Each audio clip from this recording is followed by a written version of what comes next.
Ciao, ciao.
So my question is nail polish.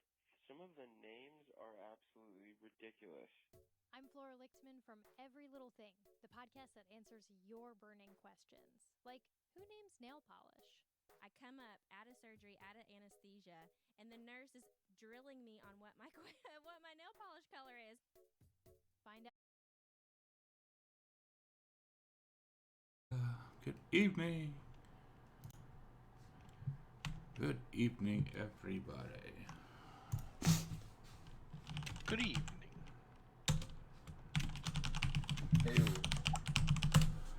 Hello. How are you missing? We are missing a Kyle and a.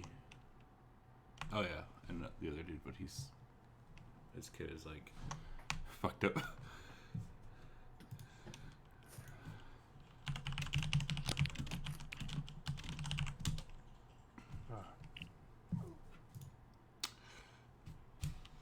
Just let me message my Kyle really quick.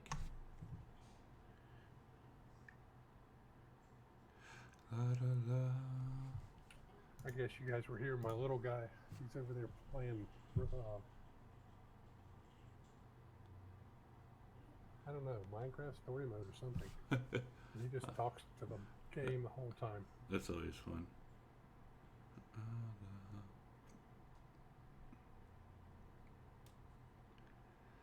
Let's see where our last player is. I'm gonna mute myself.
Okay, so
He's a furter. Oh my.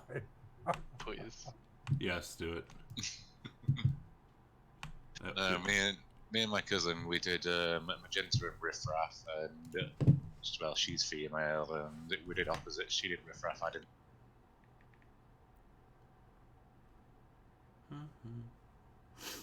It was a lot of fun. And for that party, I won the award for the best legs, and there were several girls in the competition. Did you shave them? My cousin waxed them. Oh. That's what you call going all in. Yeah, Right? that's dedication right there. Yeah, man, it's awesome. I love Rocky Horror. You like waxing too, yeah? It's not as bad as women make it out to be, I'll say that. Usually isn't.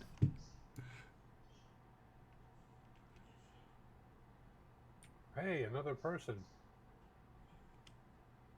Yay. Yay.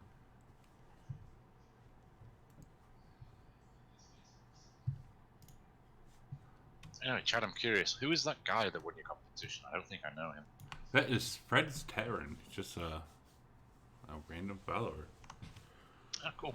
Yeah. He ended up Well getting done. he ended up getting portals, so that's cool. Yeah, Portals is amazing. I agree. I'll end up having another one here shortly. Yeah. I'm going to be doing, happened?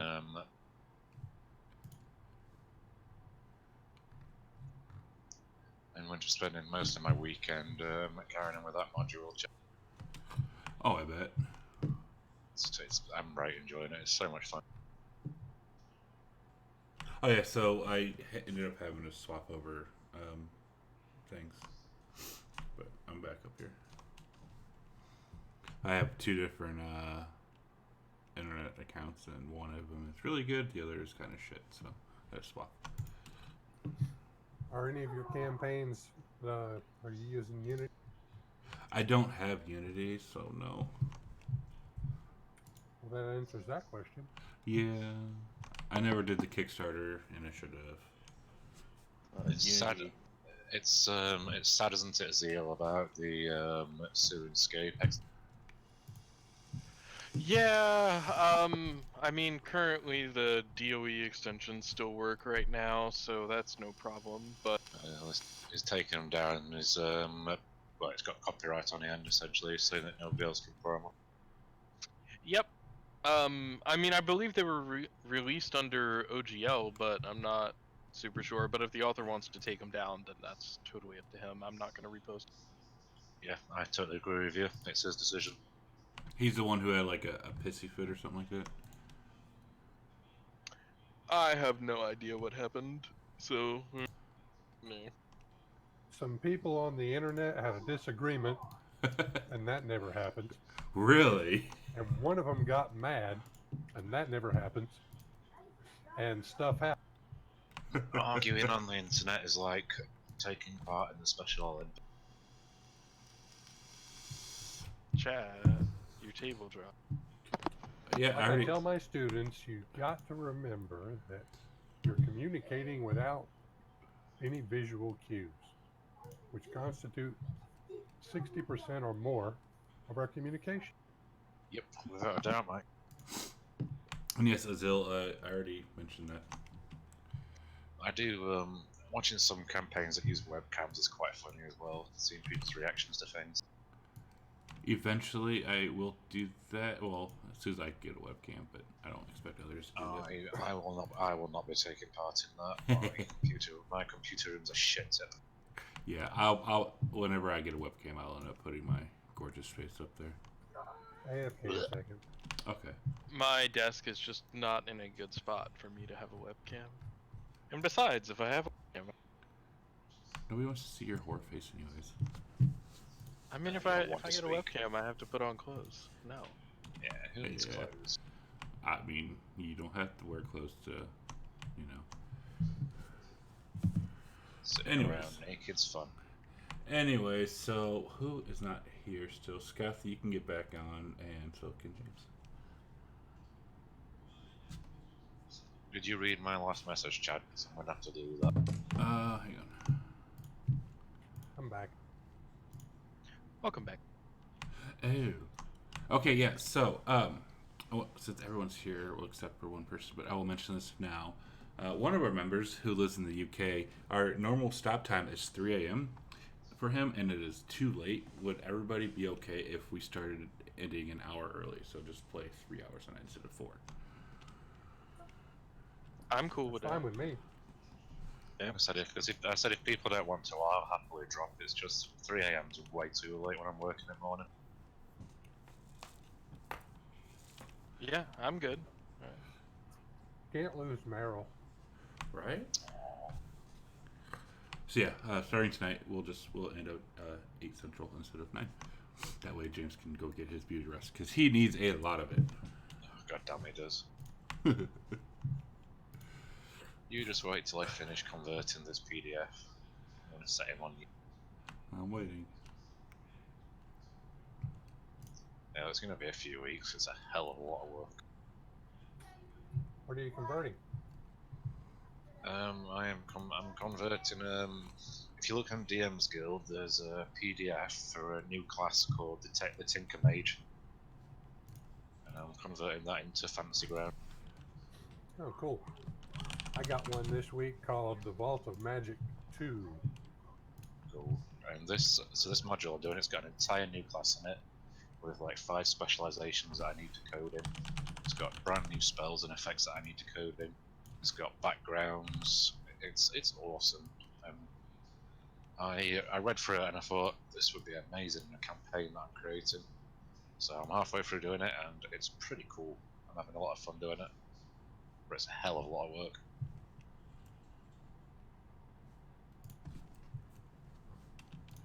But alright.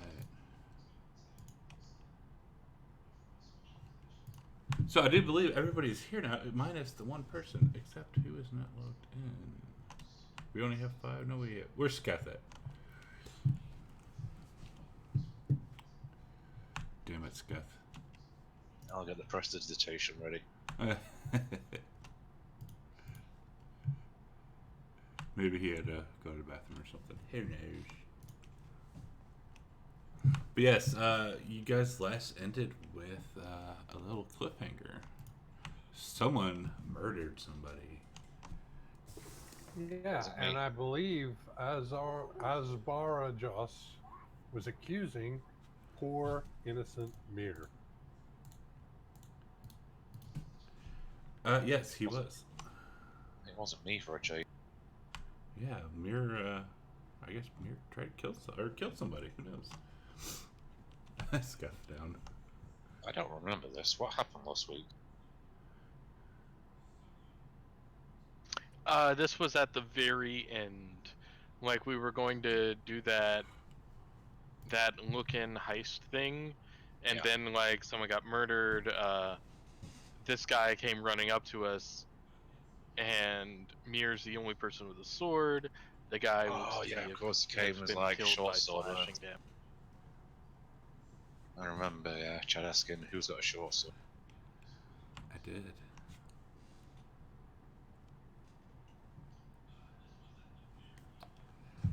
Right, so. I believe. What? Yeah, Sketh, are you around here, Sketh, or no? Or can you not even hear me? Anyway, so, yes.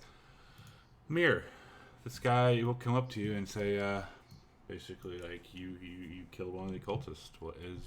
What's your dealio? I was right here. When is this supposed to have happened? It happened overnight. So this happened basically after you guys tried to look inside the wagons for like the hidden gold or whatever, and Miss Jaina said, "Don't worry about it." Blah blah blah. Fast forward to the next morning, and there was a cultist dead next to the wagon, and he was stabbed in the back with a sword that matches the girth and the length and width of yours. There's got to be at least 100 other swords just like this in this caravan. Yes, but you guys have been following them. They've been watching you, watching them. So he is definitely blaming you, and he is not very happy right now.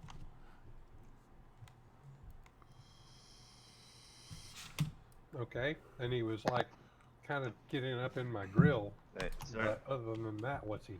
He's sorry about that. My internet just dropped out oh for no. some reason. So I'm using my hotspot modem. Okay. He is Mir. He is demanding to see your weapon to inspect it. I have 2 short swords. Has he got a preference? He wants to see them both.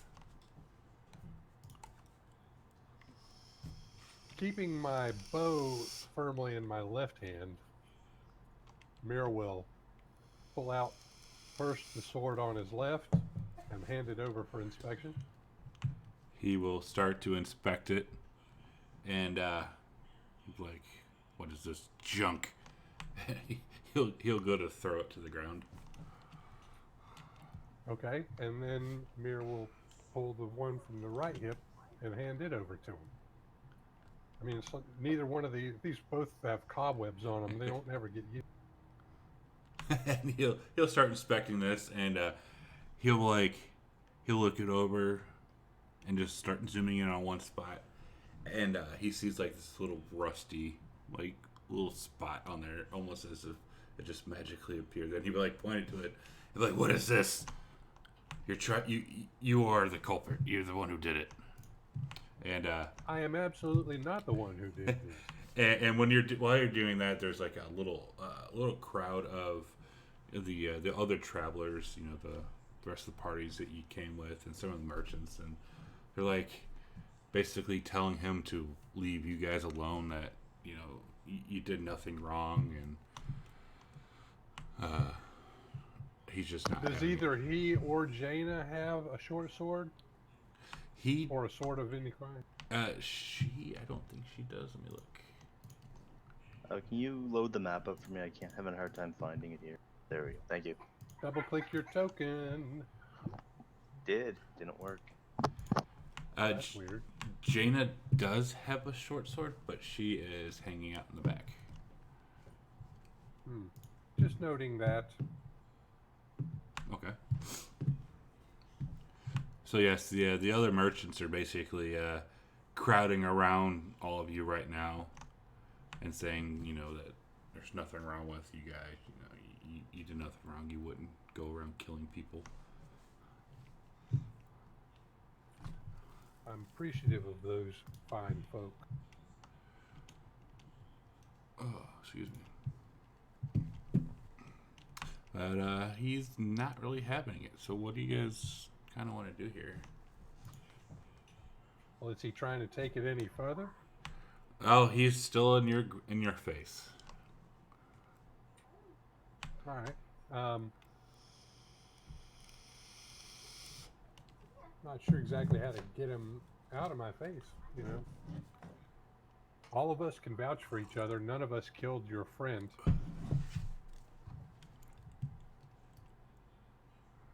We were all together in our camp tonight. And The Warforged doesn't sleep. Just ask that one. Oi, Warforged.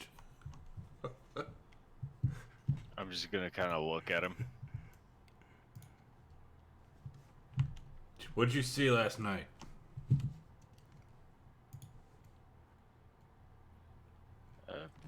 Not much. Didn't see anything out of the ordinary. Everyone in this party was mostly just sleeping.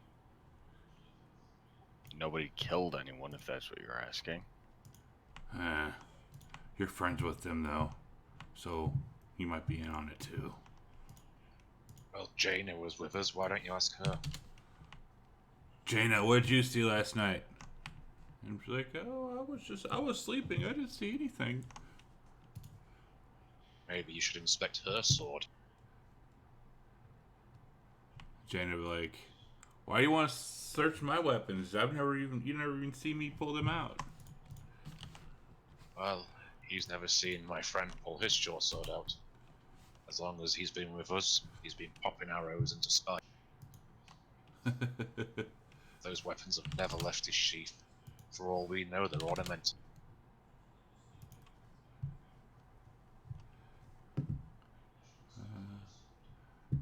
He'll say, Jaina, let me see your weapons. And she'll gingerly walk up to him, slowly, and pull them out.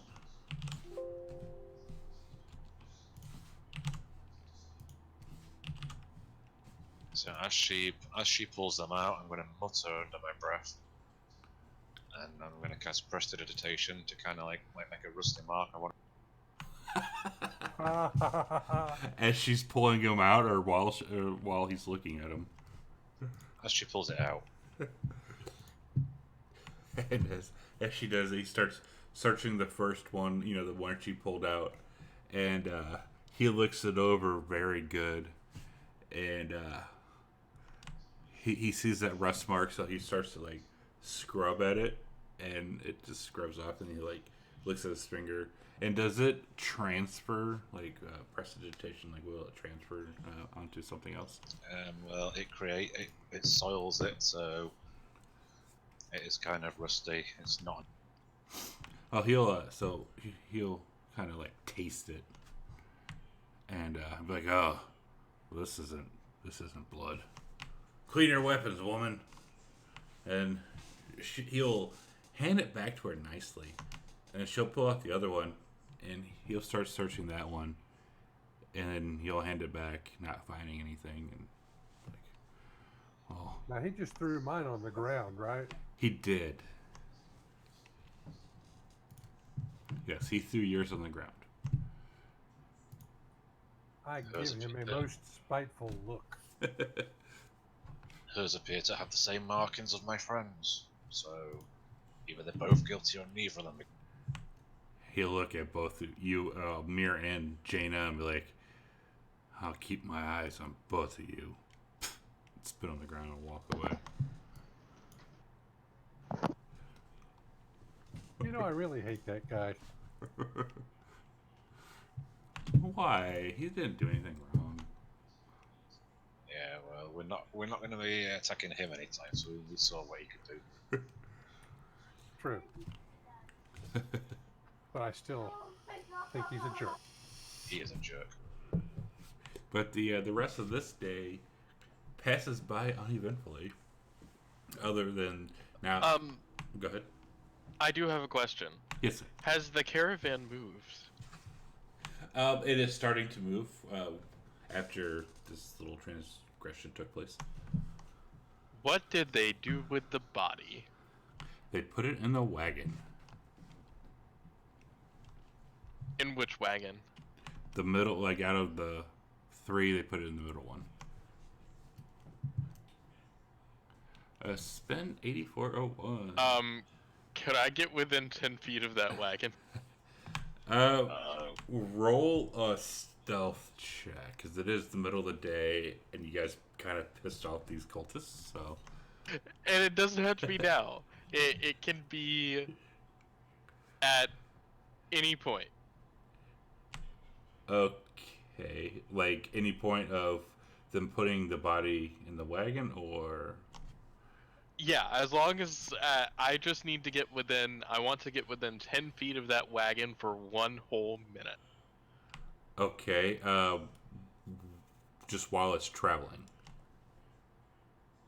Yeah, either while it's traveling or something like that. Actually, I know what I'll do. I'm going to use a wild shape. Ooh. And I'm going to turn into...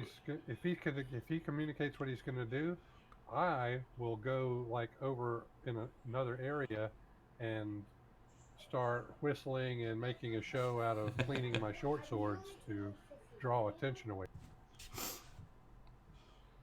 Yes, they are Okay, go ahead with what you're trying to do.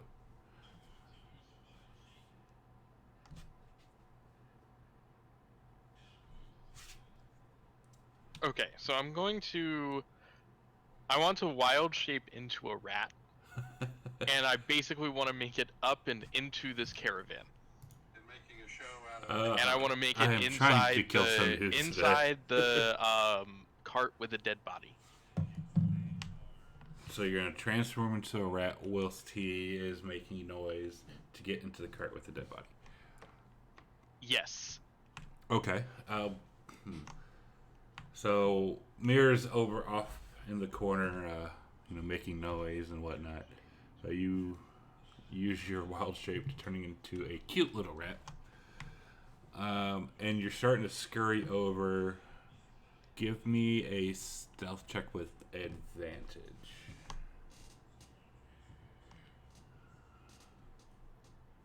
Using the rat statistics or my own? The rats, because you are now a rat. All right, just making sure.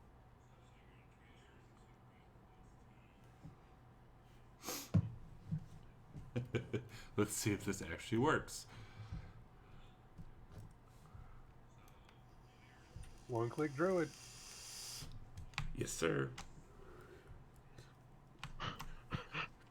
That was a 1 in an 18. Wow, so that was beautiful. So you're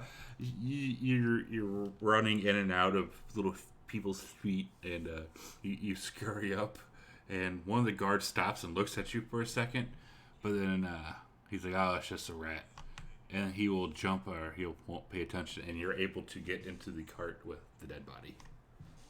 Okay, is there anything else inside this cart besides this dead body? There is. And what else is?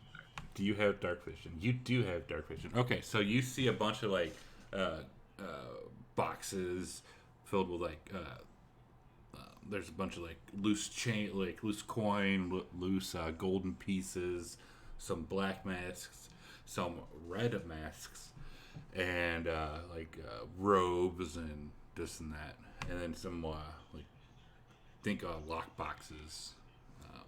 But there's no other people. There's no other people, no. Okay, cool. So I'm going to get into the back of the cart, to a point in the cart where there is enough room where I can drop this wild shape. Okay. And I will drop the wild shape. Okay.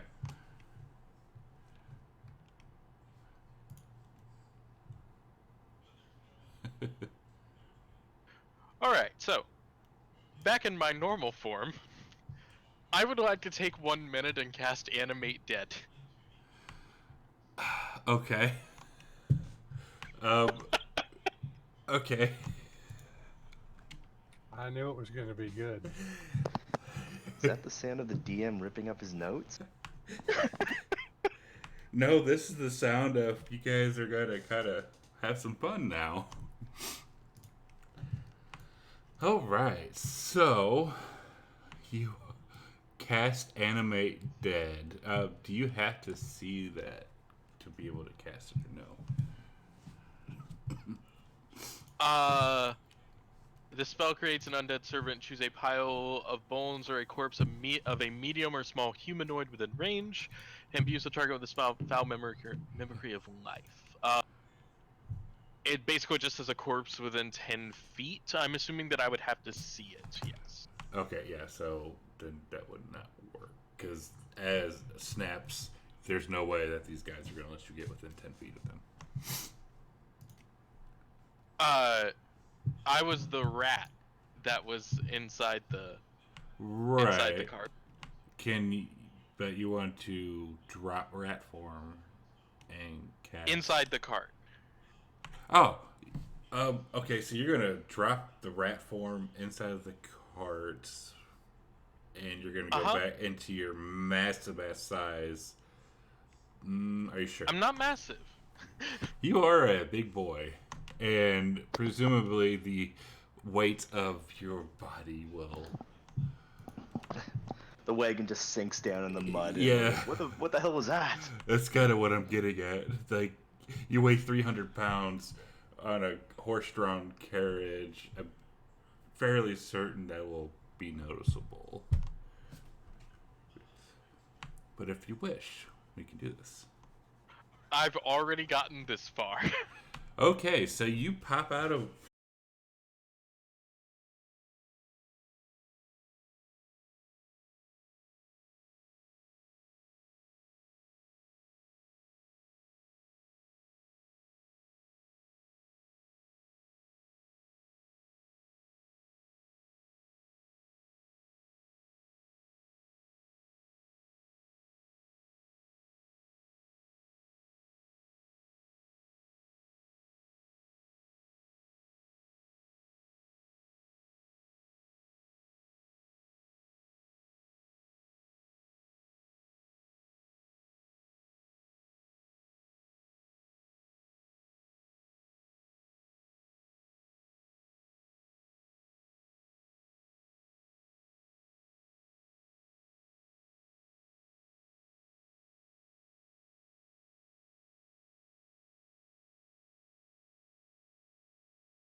Okay, so I would like to clarify that as soon as I have dropped the rat form, I have begun casting animation.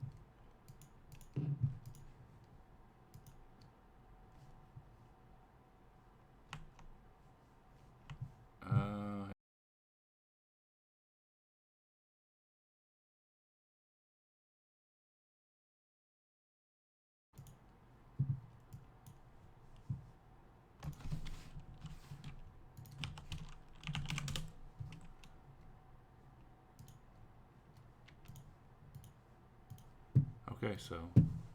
Damn it.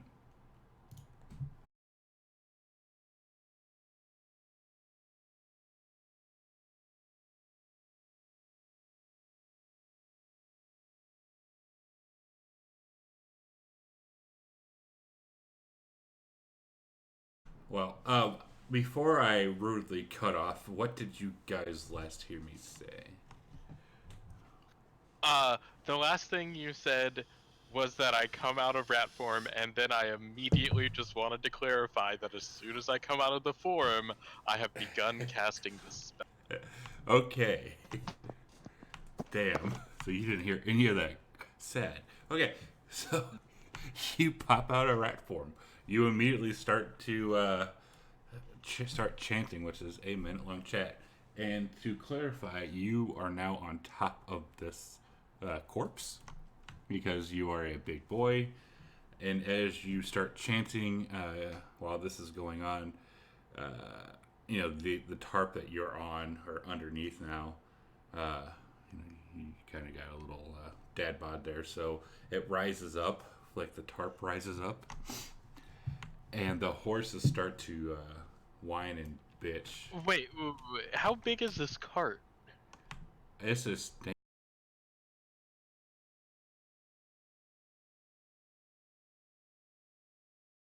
was. Cool, continue. I have...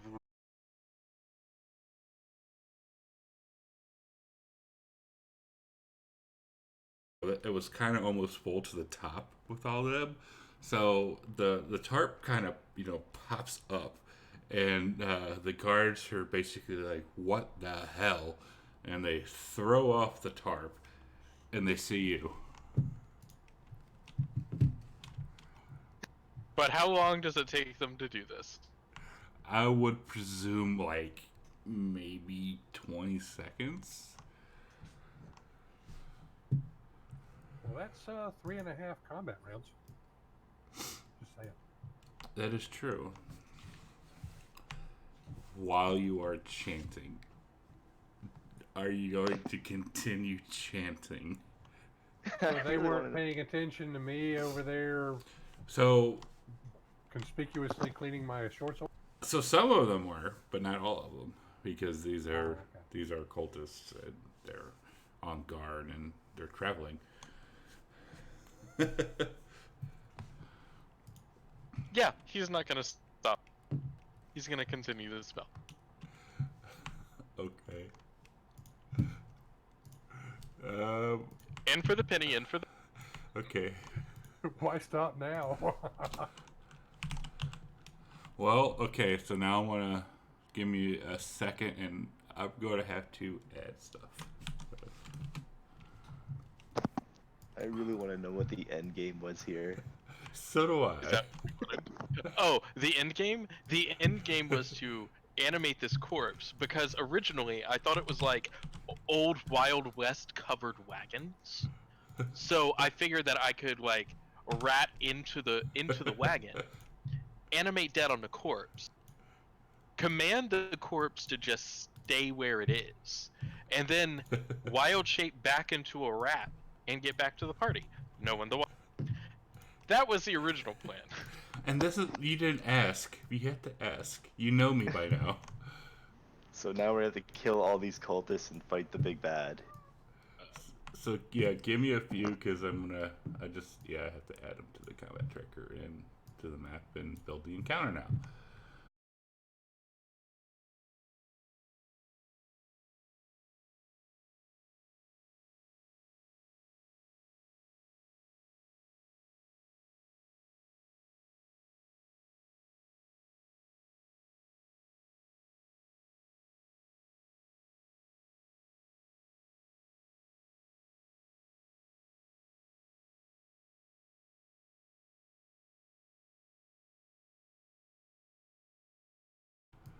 That'll work.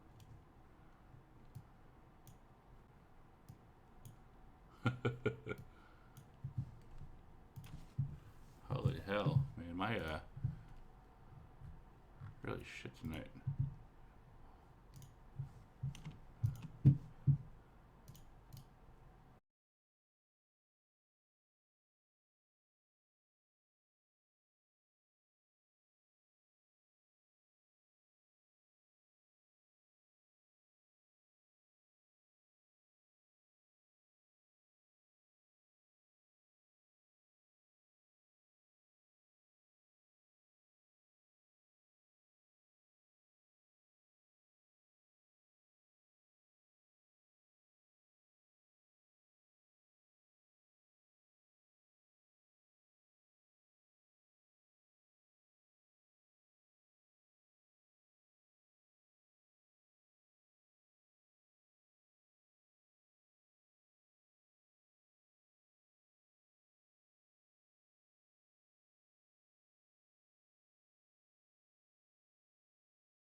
Hang on, I'm gonna finish populating this.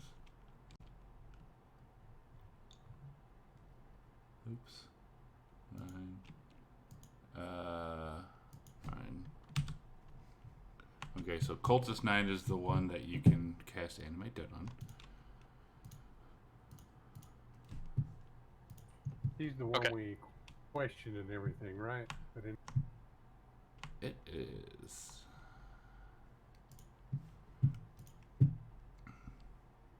And yes, let's see, I think that's about good. AFK a second. Okay. Damn it, Snap, see what you did. Snaps, how many times?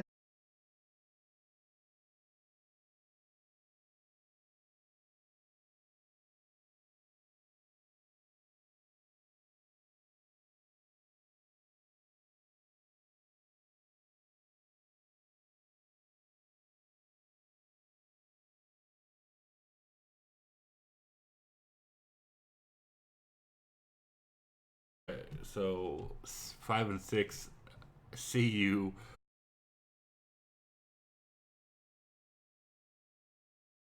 chanting. What are you going to do? I do.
Yeah, so other Because than, I am trying to animate a court.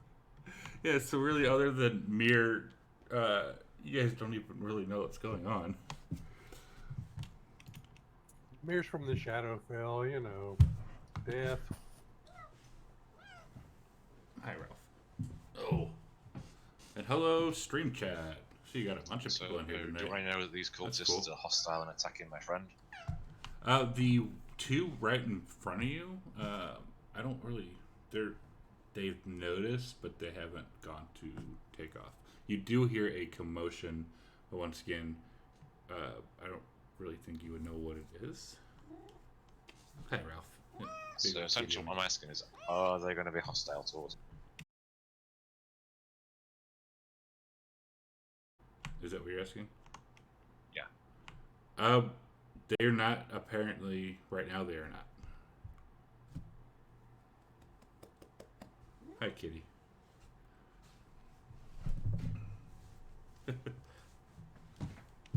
What's going off in here? That is where the cart is, so you'd be kind of stepping onto their cart. Okay. So There you go. Wait, so the cart is what space is the cart? In between the cultists. So, like, the space you're in now, that's a cart. And yeah, where that arrow is, that's a cart.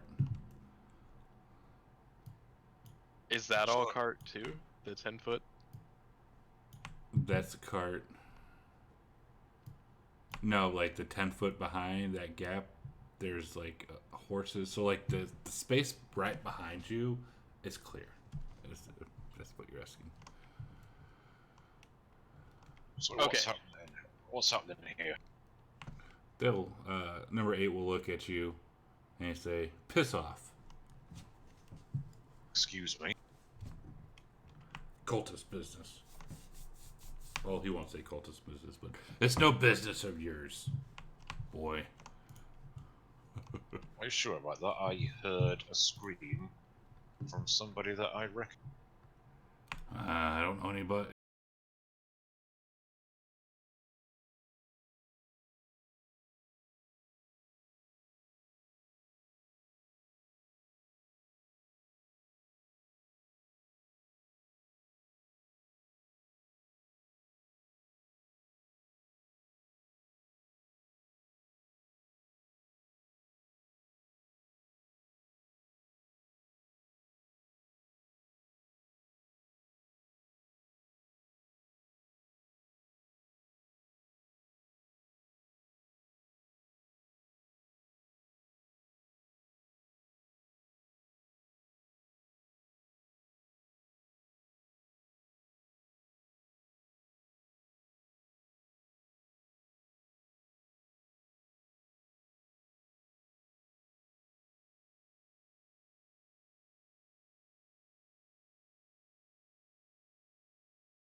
Yes.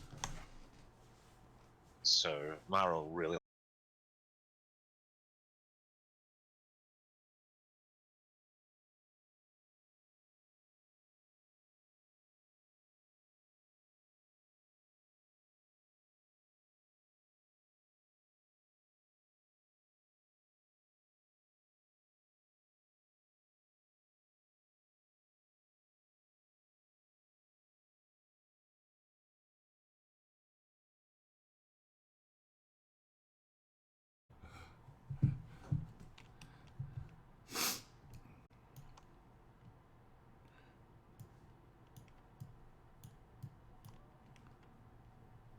My boss will lean his head like, "Oi, where you going?" They're attacking the turtle. That's not my problem. Well, boss, I'm afraid he's my friend. Sad.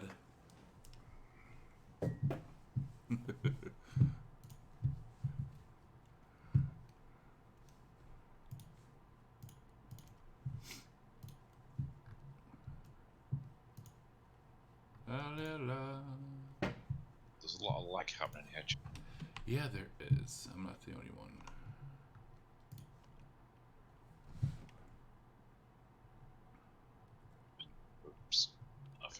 max damage on him, but he died anyway. He did die. Youch. Don't be messing with Meryl. Ralph, get out of here. Come on. Damn cat.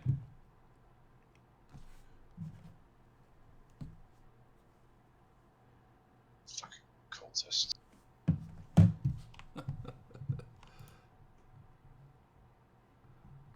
I think Meryl's like envisioning Tiamat's face every time he sees one of these cultists. Yep. That's exactly how he's. Praise Tiamat. Meryl just glances at the one that said that. So you look up into the sky. I've just noticed that that guy's still there at the bottom. Oh yeah, he's yeah. He didn't think he was going anywhere, did you? Mistakes were made. Alright, so cultist number 4. He hears the commotion and he turns around and sees Snaps. So he goes up and we'll swipe at him. Oh, and he misses. Cultist 1. 10, 15, 20, 25. He will come back there and also swipe at Snaps.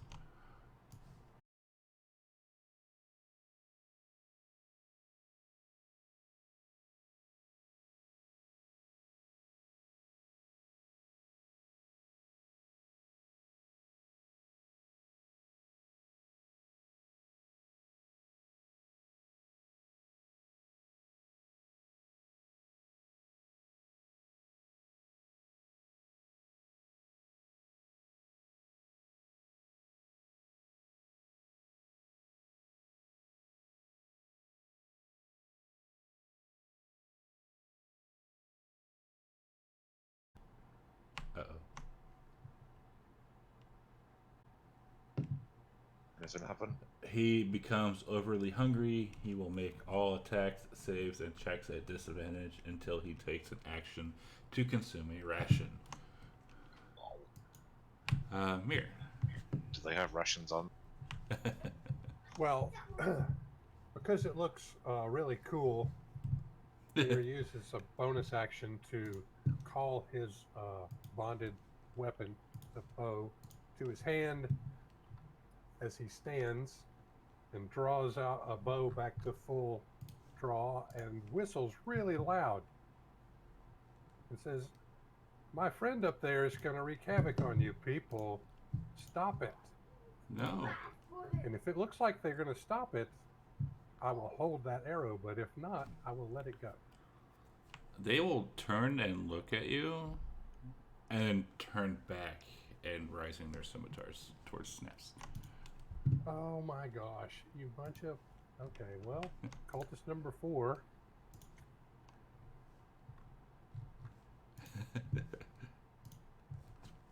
I rolled a 1. Come on. Roll... Let's see. Ooh. Okay, so the effect is roll twice on this table and choose one of the results. So, let's see. I'll pull it up. Table. Fumble. Alright, rolling twice. Well, I'm just getting my full helping of critical fumble table already. So, the first one. Your target vomits a swarm of insects that initially attacks anyone but after that attack is not loyal to the target. The vomiting does the target no harm. The second one. Your target has the dodge effect for the next 1d3 rounds, but may continue to attack normally. He missed the cultist so hard that it forced it to vomit. Let's do the first one. Yeah, I linked that in stream chat or on Discord. And I love Night Shot. I love it.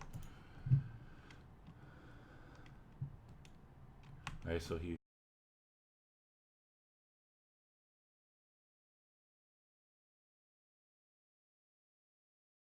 So...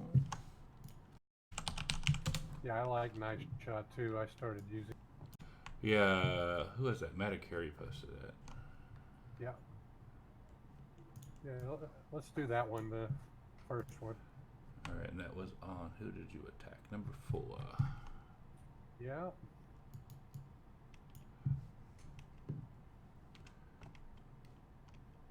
Okay.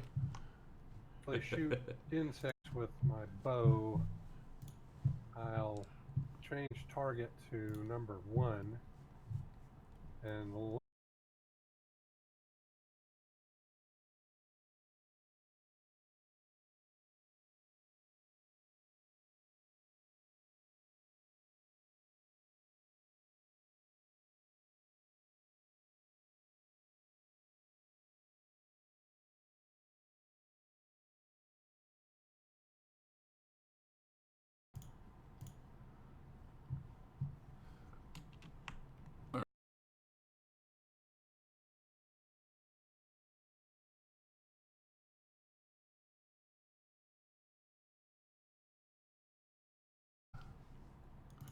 Apologize, but I did say you were prone since you're on your back. So I will apply that now. Yeah, I mean, that's fine, I guess. Yeah, I forgot to. Like, I did say that at the beginning, but I forgot to apply that on you.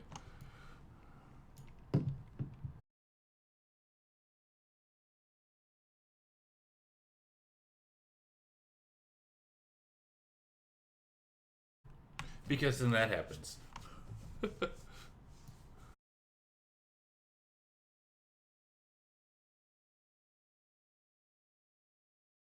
Wild shape, I'm going to be prone. No, no. So you were in the cart, and when you popped up, I mean, I was just assuming you were on your back because you were trying to like. I mean, why would I have been on my back though? So you're gonna be okay. Well, because you were trying to be underneath the tarp. So like, if you were standing up, when you popped up, like that whole tarp would have popped up with you. But if you... Right. I thought it was a different kind of cart. I see. Okay, I will... Alright, I'll just take it off then. I will find a picture of said cart. It's like Monty Python Bring Out Your Dead Body carts and not like Oregon Trail covered wagons. Never seen that movie, so I don't know.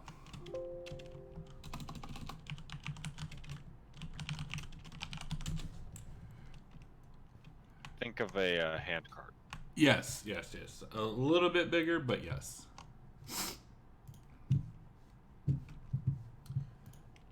And it is Miguel's turn.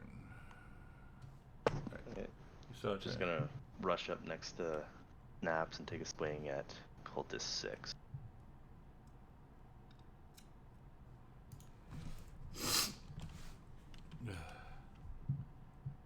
every time I see the word glaive, I think of the movie Kroll.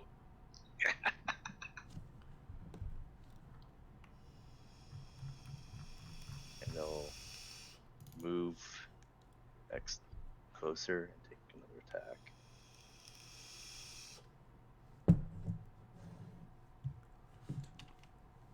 I'm sure that Asbar is watching all of this. Oh, yes. You already know he is.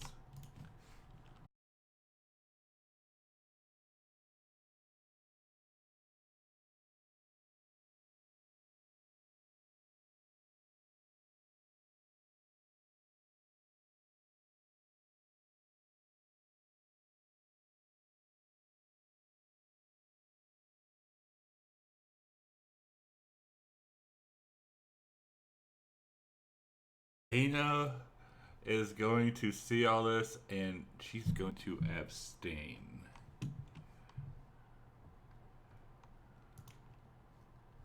Snaps. God dang it. But Joan moved close to me. He did. Oh well, I'll take the damage. Probably a good thing, though. I may have been planning on using Call Lightning. Hey, I was could have just gonna taken most of Thunder them in Wave. one shot. Yeah, I was just gonna Thunder Wave them away. Oh, it's just Magellan. Yeah, but I don't want to, accidentally take out 2 members of the party.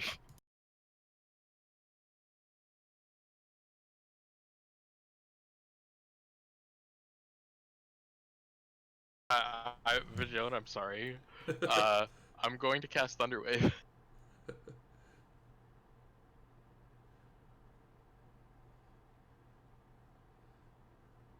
That one does a full radius around you, doesn't it? It does, yeah. It's okay because everything. So this is probably going to destroy the cart as well. More than likely, yes. You mean the gurney? Yeah, the gurney. Because this is not a cart. I think we need to recheck our definitions. Oh, it is a horse-drawn cart. It's not like I just looked up the Monty Python cart. It's not like that. It's a little bigger, but it's drawn by horses.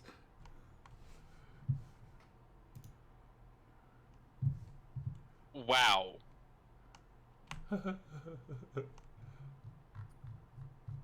But they do all get moved away from you, right? Yeah, I was gonna say they all get pushed back. They are all knocked 10 feet away. Alright, so if you're not gonna fuck with Cultist 9, I'm just gonna take them off. I mean, he's dead, and it takes a minute to cast the spell, so... This is very true. Was the swarm of insects inside that radius? The swarm of insects It is was not. flying.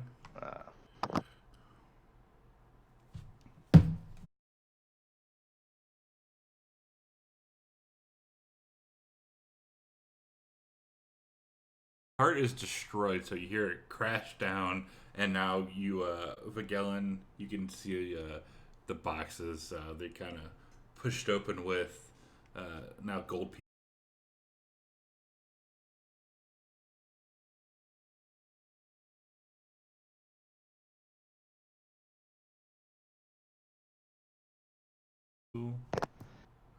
I see that while I watch snaps.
No. Not yet. Right.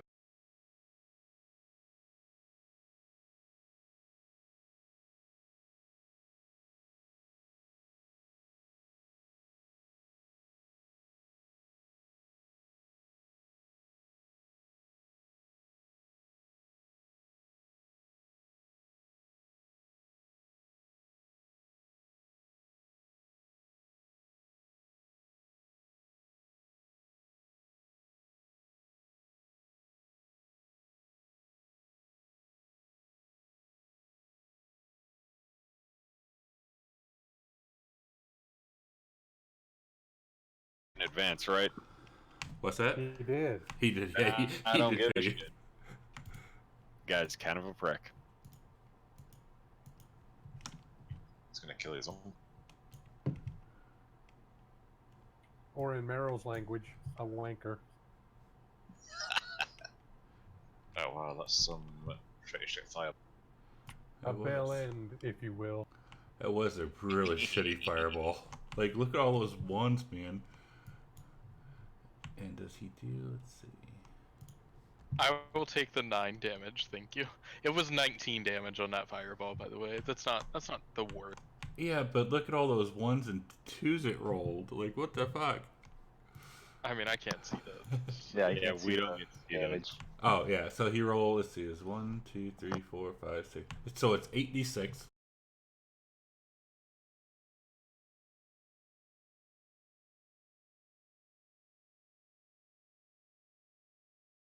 Heart wasn't it. All I can guess say not. is good. I guess his heart wasn't in it. So it kills the horses that were pulling Boss's cart, but you like snaps and Helm, you hear what the fuck was that? As the boss his house starts to catch on fire and he hops out. Okay, I've determined that there is no gods. How could the boss survive something like that? So the swarm of insects, it will attack the kill. You go ahead and select.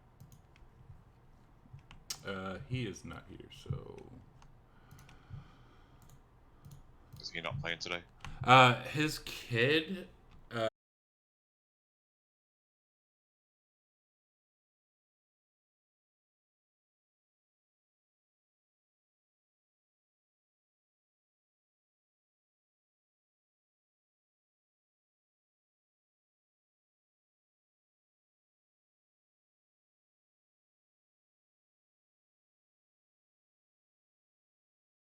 It hit right there between those two cultists.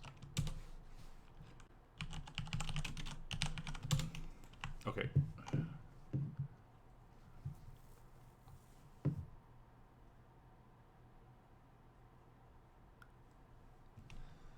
Kaboom.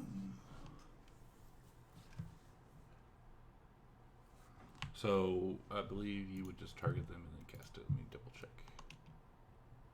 Because I think that's the spell. So yeah, you would just target both of them and then cast it. It's doing the thing where it's still got the wrong character sheet listed, so it's not letting me target them in combat tracker. Hang on. See if I can fix that really quick.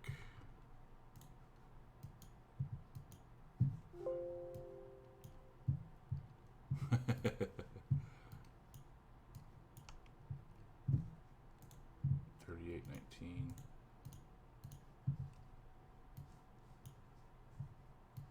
Oops. Hang on.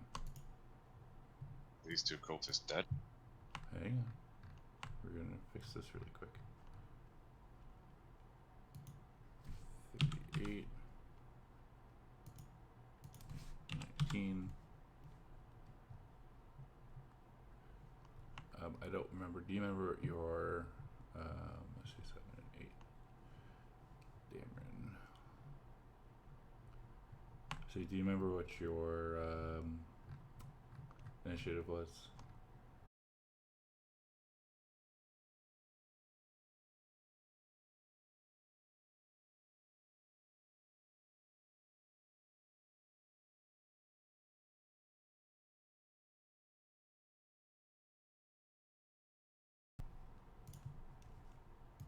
And we can just adjust stuff later. There we go.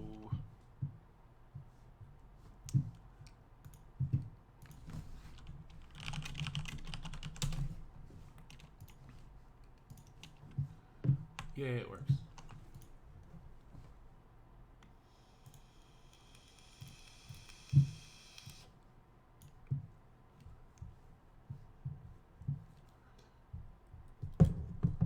Yeah, so if you're casting on both of them, you would target both of them, but now there you go. I have both of them targeted, but It- for some reason it only rolled on one. Yeah, that's weird. No, But it rolled on both. yeah, No, I had to manually roll it on the second one. Weird. So Yeah. how did you just drop the roll in chat? One second, let me try. If the saving throw didn't apply to both of them at the same time, There we that would go. be why. Yeah, there you go. Oh yeah, so one failed it. Yeah, alright, cool. So do damage.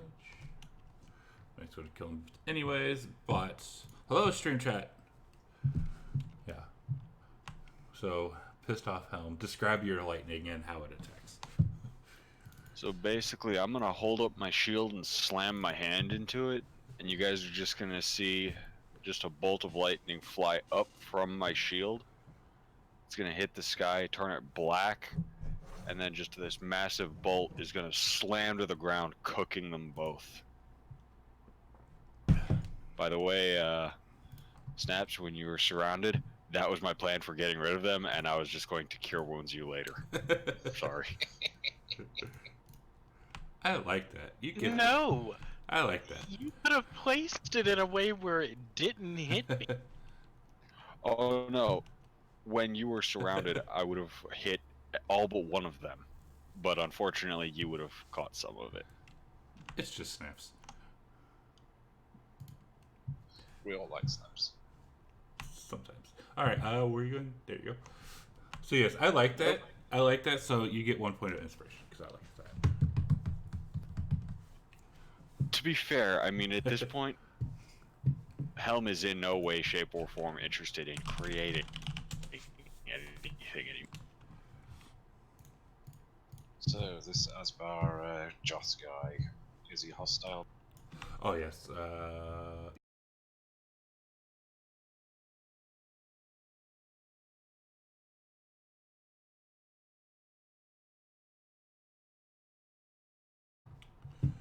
I break up again? No, I did not.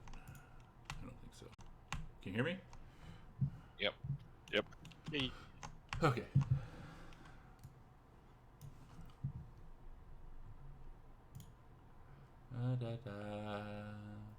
Ooh.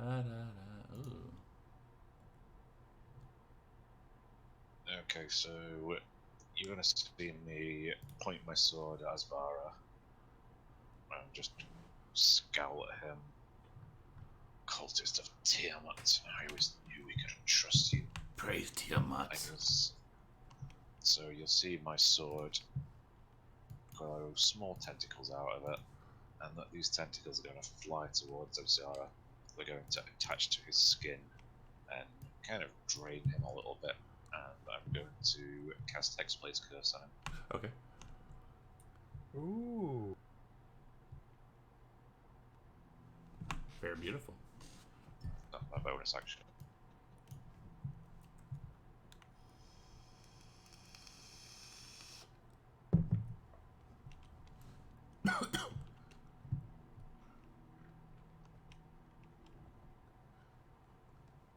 So then, I think you added the crit 19 to the. Is that on the right person? Yeah. No, yeah, you can leave it on him. yeah, take it off.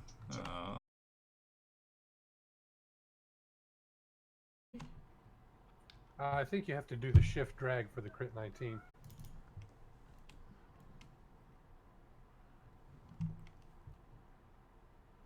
Just take those effects off him. Let me have a look at it again. Sorry. They're all off.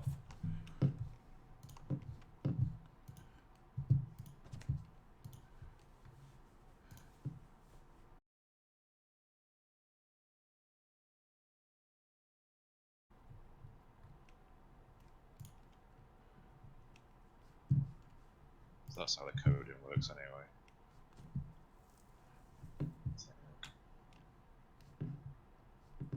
That's how Rob's coding works anyway. It says that those two go on self and the other one goes at the top. Right. Ralph, you're not getting no food, dude. It's not dinner time. Go away. Is that going to apply it to every creature or just him? Just him. There's an IFT in there Oh, FT that cursed, looks yeah. for the cursed condition, yeah. Yeah, awesome. I didn't see that, but now I do. Thank you.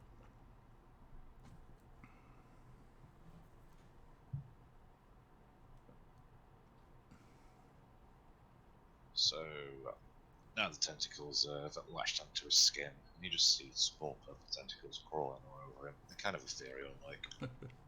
To point my sword at him, I'm going to utter a few words, and an Eldritch. Okay,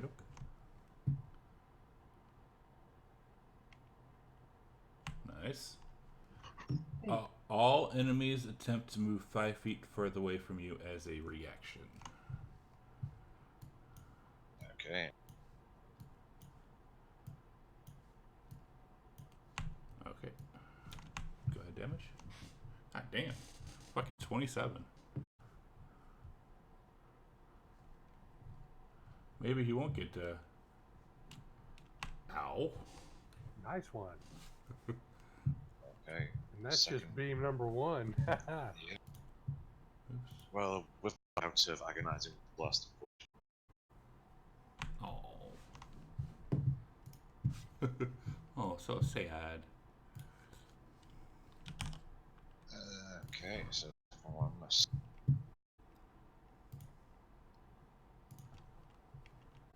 So you'll see one purple beam surrounded with tentacles shoot into him, hit him with the shoulder. It's like, ow. And you'll see more tentacles just wrapping around his skin. The second one will go far and hit the tree to the left of him, kind of like leaving a scar in a tentacle shape.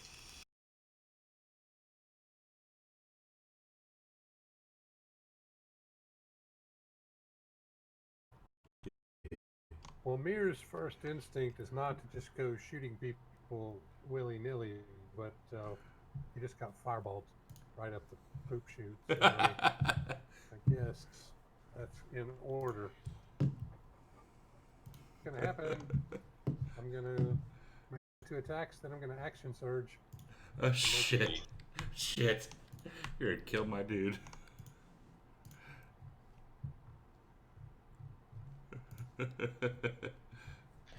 And then I'm gonna animate his corpse. Might not need the action surge. Yes, I don't need the action surge. You do not. Snaps, new plan. So as he goes down, he says, he'll cry out, "I will be reborn in the name of Tiamat," and disappears in a ball of fire. No I guess corpse? I'll have to shoot him again when that happens. No corpse. Whoa, no corpse? No corpse. Say, that's weird.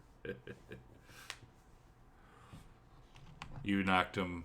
So you took it was picture this like you're playing a video game and it's like you destroy a boss, but then it like gets his HP back or whatever and comes back at a later point.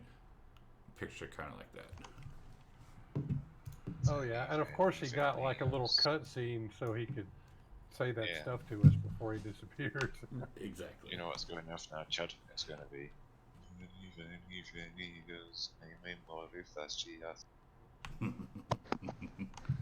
So it's like Shadow of Mordor. He's gonna come back all scarred up. Possibly. Boy, if he's gonna be our nemesis, shame. Oops. Uh-oh. Oops. Oops. Sorry, what were you saying? Can you just shame what? If he's going to be our nemesis orc, can we just shame him until he's a drooling mass? You could try. Well, we have some pretty good vicious mockeries to use against him there. Oh, I was thinking we literally just start beating him in the head with a mace and then just, alternate. Mace, cure wounds. Mace, cure wounds. Until there's nothing left inside of his head. Can cure wounds restore brain matter? If it's been, leaking out of his ears. But you guys are still in combat, by the way. Yeah. One in 6 minutes.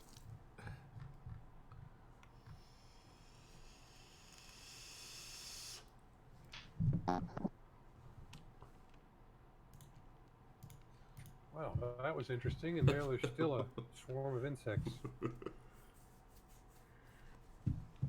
Yes, there is. Here's Chad thinking. Bastard completely derailed. Oh, no. That's okay. Roll with the punch. At least we got rid of all those jerk cultists. Why do I get the feeling? Okay, and for your next combat, here are 307 drakes and, oh yes, 3 dragons, because why not? And the terrace. think we kind of blew our cover too. A little bit. I think our cover was already blown. Yeah. Yeah, I suppose. Well, we're a giant walking statue, a giant turtle, and a freaking demon walking together. Yeah, we don't blend in. It's Dungeons and Dragons. That's kind of normal. And then there's a couple of elves that kind of. But let's finish off this swarm. Sorry, a self-soiling demon. Yeah, there you go. He smells like sulfur and shit. Seal it and make that happen. Oh fuck. No. yourself. Oh my god. What's your level of concentration? 2. So roll a d20. You must roll a 12 or higher. Okay, you're lucky. Okay. Gonna try and smack them with the Try again.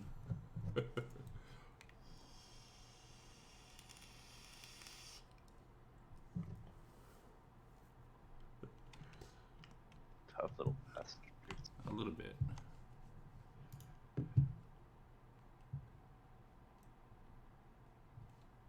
Just a little bit. No. Yeah, she's not doing anything. He's a bitch. Okay, well, seeing that this swarm of insects is... Snaps is just gonna look around. He's gonna nod and smile and realize that he saw the wrong carts this entire time.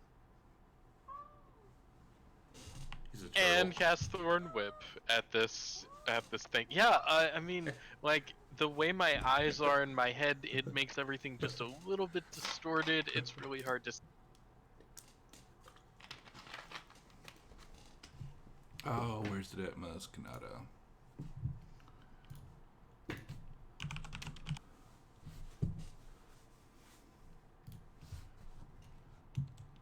That's how I picture your eyes.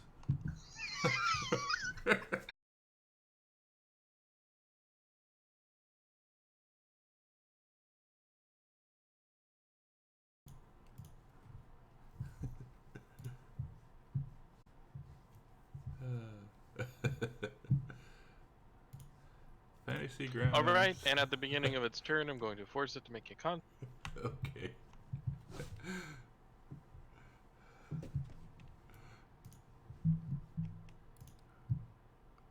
Bam. It will swarm down onto you, Snaps.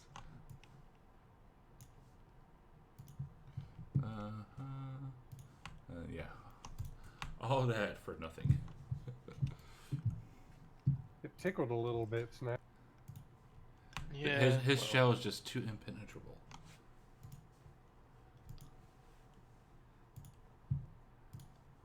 All right.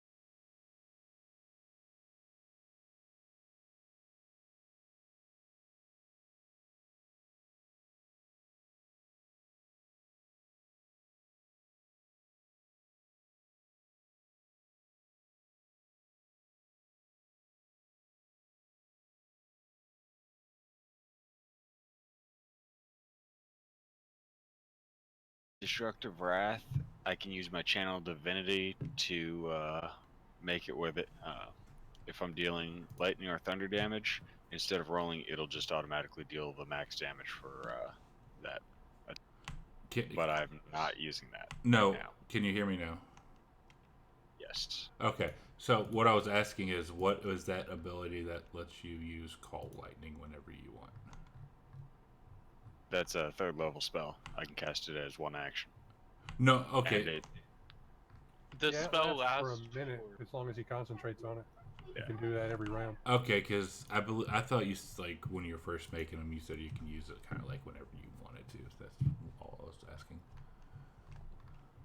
no, I can use I can use Destructive Wrath on any roll that does.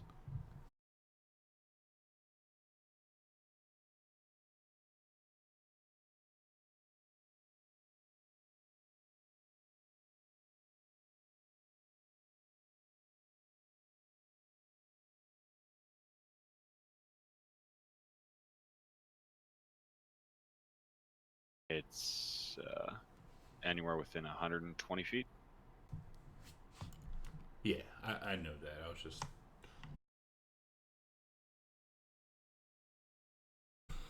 But okay, cool. No, I don't think I need to roll a 30 on a swarm of fly. I mean, you could if you wanted.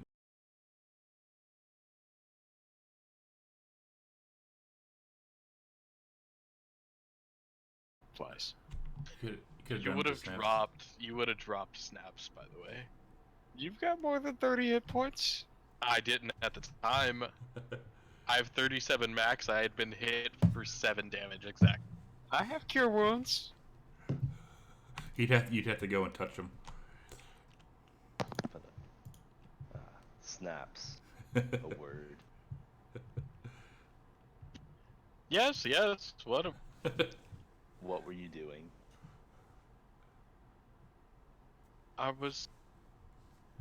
I have some things that I can do with these mushrooms, and I was just going to play a little bit of a trick.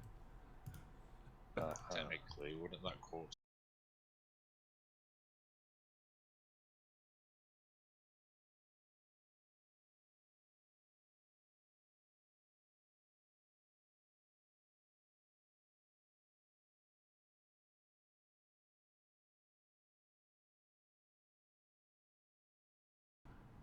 Yes, you're going to go ahead. will. Yes, please. Cast Animate Dead in a group of like 200 people. Please do. That's an evil Well, in the original plan, No more they steps. wouldn't have known it was me. And this is why you ask.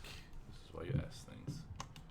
Yes. I thought I did. I asked, like, what kind of carts they are, like, 3 sessions.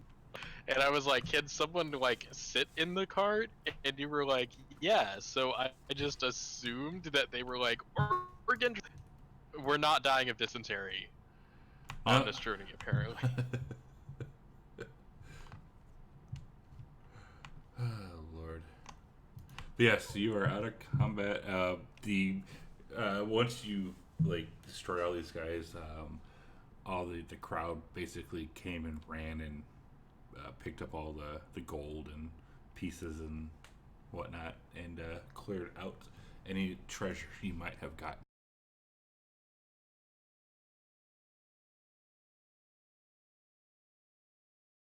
Got smithereened. Yes. Yeah, you just stood there and watched.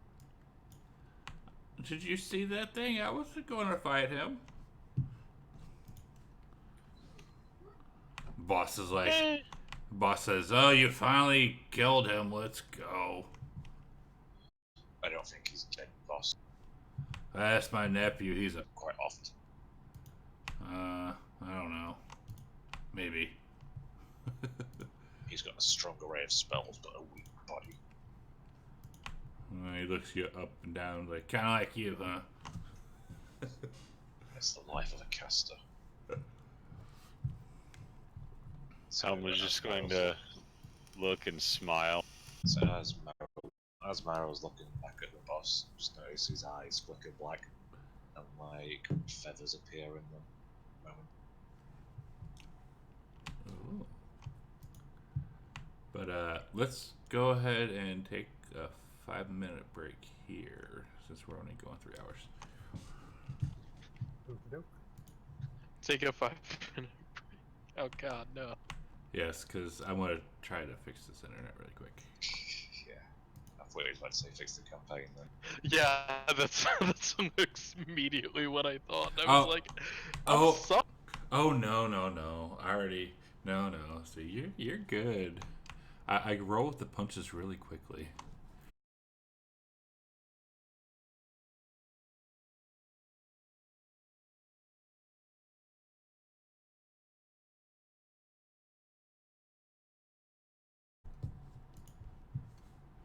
Well, there's only one way to find out. Next time on Tyranny of Dragons.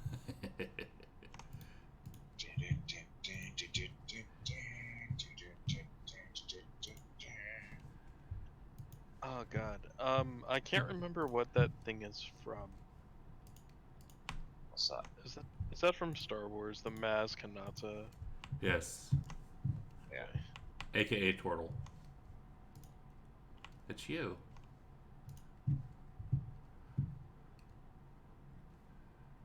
Well, Mara wasn't going to stand there and let somebody swipe out the snaps. It was snaps. Snaps are adorable. It's just snaps. So I could have still gotten out. They're like, I could have wild shaped again and used my second wild shape. I could have gaseous formed. Yeah, Thank well, you. They attacked you, and Mara wasn't standing for. Yeah, I mean, if they were going to attack me, I was just gonna be like, look, I was just casting gentle repose on the body, so the body didn't rot. It takes me 10 minutes to do so. I just wanted to make sure that this body got back to its family and all of that.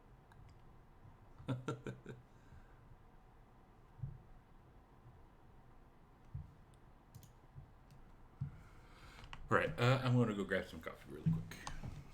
Because they don't know what I would have been casting, so. Yeah, well, they still attack. Or would they? You can't know what spell people are casting in 5e. Like, literally. Oops.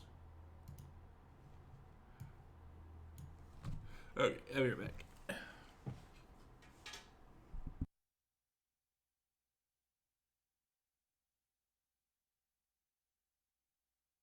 So if it's like a powerful wizard or anything, wouldn't they recognize the incantation or? At least as far as like raw goes, there's no precedence for it. Like you can make an arcana check to see like the level, like to see how powerful the spell is, but it can't tell you the exact nature of the spell. Ah, cool. Cuz Know that. yeah, like you'd have to like think of it this way. You're casting a spell that goes off within 6 seconds. You have 6 seconds to go through literally all of the spells in the world and be like, you're casting that one. Yeah, that's true. It doesn't make any sense.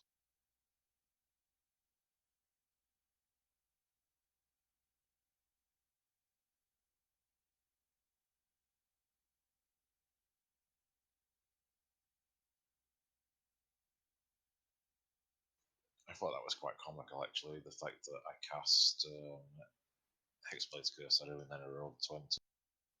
Oh, that was wonderful.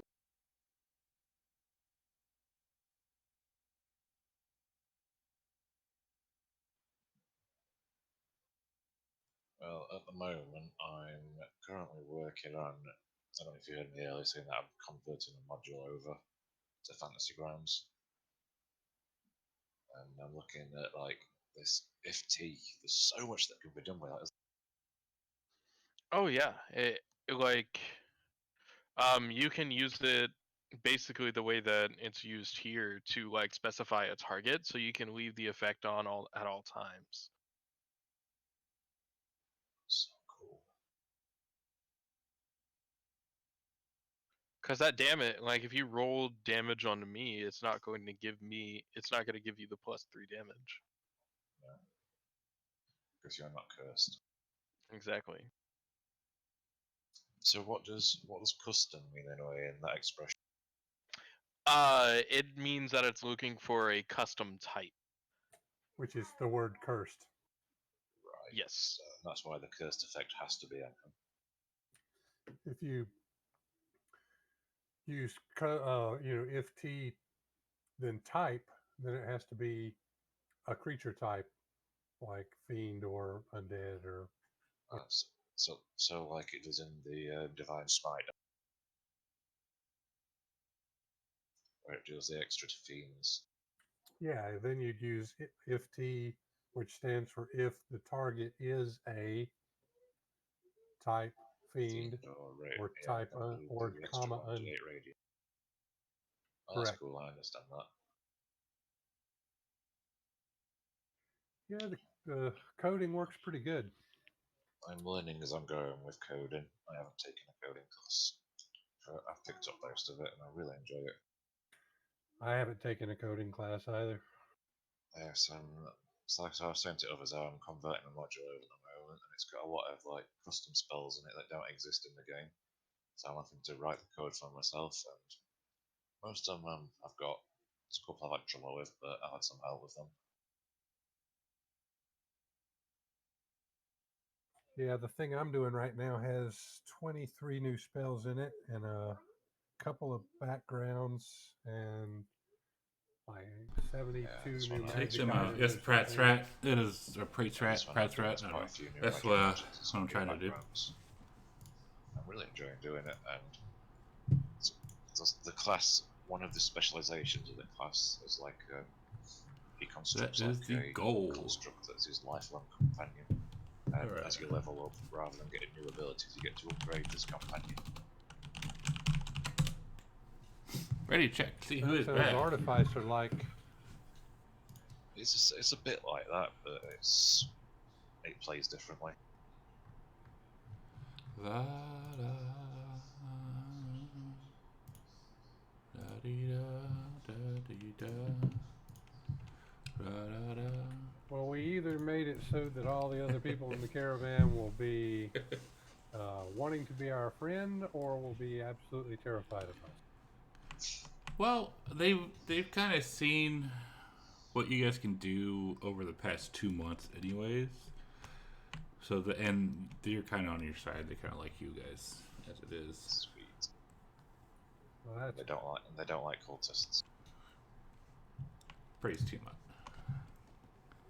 proving that they're Marla reasonable attacks the people.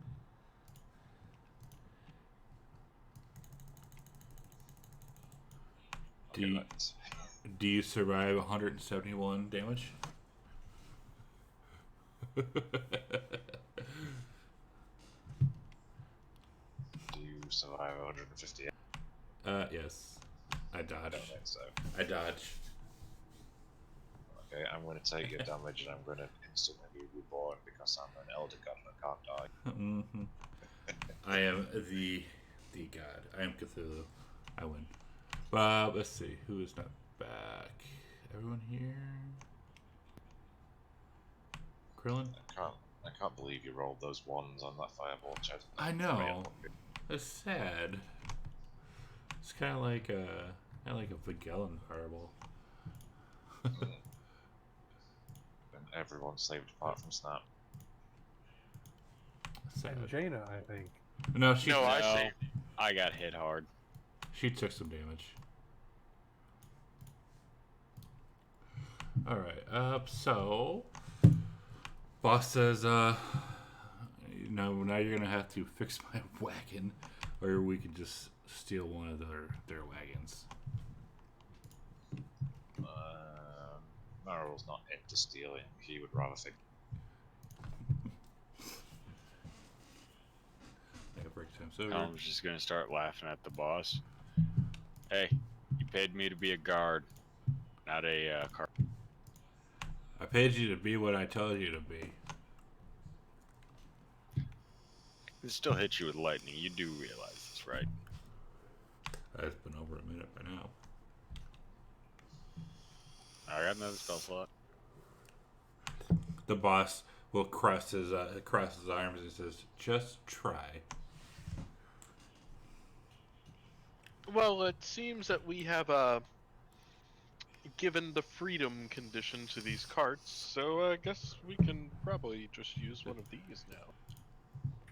I noticed there's one that no one is using right now, right over here. And the boss will be like, fine.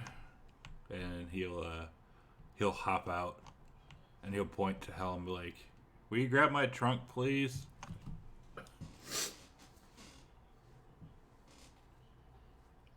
I'm gonna grab it, and I'm just gonna start throwing stuff from one cart into the other. As you do that, as you're throwing stuff, it just starts to slow down and be placed into the cart gently. Works for me. All right, so you guys are about 2 days out from Waterdeep now. Seeing light at the end of the tunnel. Make sure I got both my short swords. I don't remember if I think I dropped one. You got it thrown. I'm not sure if you went to go pick it back up or not. Yeah, well, I want to make sure I have both of them. Okay. Just in case I need them. So as Mia takes his short sword, Maryl's going to wave his hand, utter an incantation, and cast prestidigitation on them both and clean off the marks that asshole left. Oh, why? Thank you. So nice. Well, that's You're so nice. So yeah, you guys, you travel the rest of the day. You set up camp and take a nice long rest. Alrighty. Getting a whole 200 XP each for that. seriously. Even for the big guy? Come on. We didn't kill him. Doesn't matter, you retreated. 200 is 200 more than you had earlier, and no one died. All true. Well, cultist died. Hang on a second. No one important died. Does everybody besides me wear armor, by the way? No. Helm is naked. Snaps doesn't wear armor either. Well, I don't think mage armor would work on either one of you. Oops. Oops, I have to fix something. Not on me. Where the fuck are you now? No, I don't wear armor.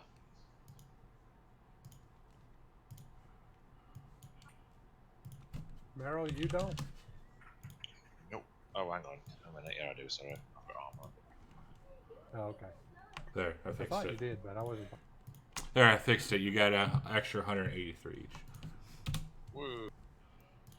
Oh, sweet. So, how's Jenna taking our friggin' I don't even know what to call what that was. He fireballed her as well, so she's gonna be pissed. Yeah. Is she pissed at us, or is she look? She's still traveling with you, trying to, you guys kind of have the same goal, same end goal. So she's, still with you. I'm gonna walk up to Jane and just whisper in her ear.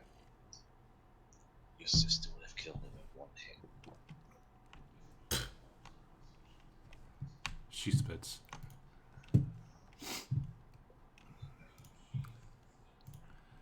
But so the rest of this day, you guys, unless you're going to try and fuck about at night, everything passes uneventfully.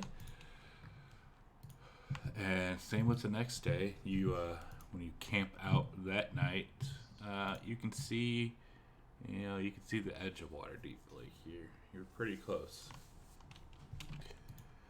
But finally, on the 60th day of your journey, you arrive into Waterdeep. I need So a drink. excited!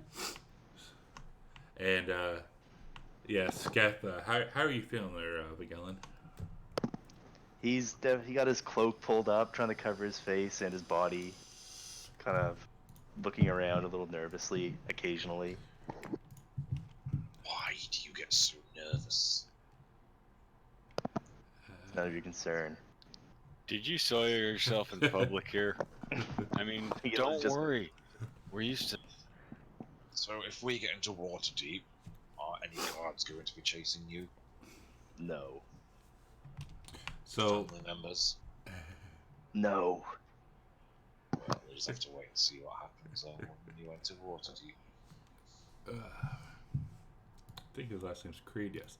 So yes, when the caravan rolls into Waterdeep after 2 months on the road, basically most of the merchants disperse to the city's markets, warehouses, and stables. You have reached your destination, and the boss thanks you for your service. He says, "Okay." So the boss says, thank you for your service. I appreciate it. If I ever need you again, I will look for you. And as you guys are talking to the boss, a group of paladins start walking by.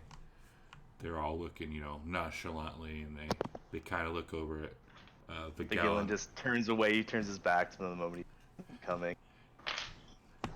They look over at Vigilin there for a second and whisper to each other, and then shake their head and just keep walking. Do I notice this? Roll perception. Do I recognize their holy symbols? Meryl, you do recognize it. Helm, give me a second.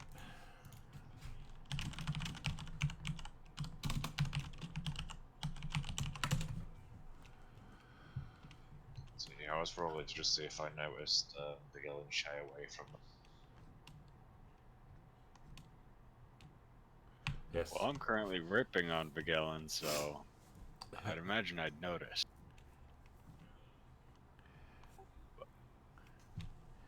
And they also, as those paladins are walking by, they look over at Mir, seeing his face and the arm tattoos are all like just kind of like disgusted in a way.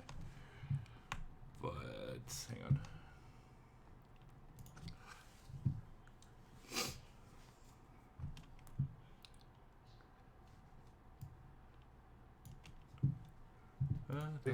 These are human paladins, I guess. Yes. Yeah, so Meryl, you do see Vigilin shy away, and Helm, you do notice their symbols. You're not exactly sure, you're not 100% positive, but you do believe you have seen it before. But it's not a symbol for a forge cleric, so... No. Okay, then I'm not worried. I'm gonna look over at Vigilin and just ask him outright, are we going to have any trouble travelling with you through? I'm sorry, say that again. Are we going to have trouble with that order of paladins? No, they shouldn't bother you. What worries me is why they should bother you. As I They keep didn't seem telling any you, too thrilled about me, so as I I don't keep know what telling they've got you, it's against none of that. your concern. Well, let's just hope it doesn't become my concern. I'm gonna walk over to Neo now and just look at him, get put my hand on his shoulder, look towards the paladins walking away and shake my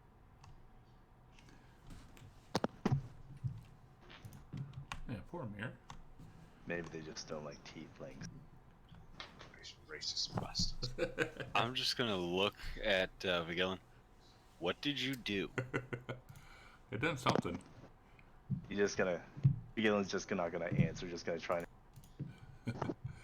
Try and shy away a little bit. If he wants to say, he'll say. Poor Sketh. As long as it doesn't become trouble for us, I don't particularly care what he's done. And also, as you guys are having this chat, two wagons they were kind of hiding out in the back, not really causing any trouble or any ruckus or whatever. They kind of veer off away from the rest of the caravan, and they start to head north.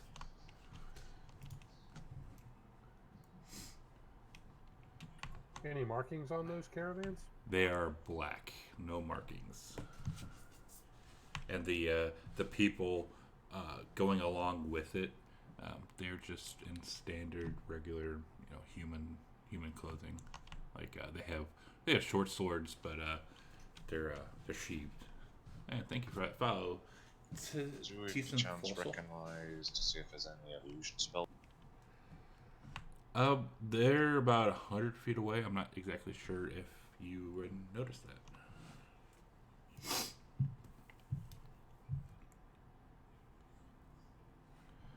And the boss says, "Yeah, those are some weird people. But if you ever need any help again, or you're ever looking for work again, come and find me. Like, I'm sure anyone around here will give you work." Would the boss's name carry any weight with merchants? Maybe get as a discount. What was that? Would the boss's name carry any weight? Maybe get as discounts with merchants. Yes, just give them my name, and or show them this paper, and he'll pull out a piece of paper and write it down and hand it to you. Okay, I will put that in my pocket.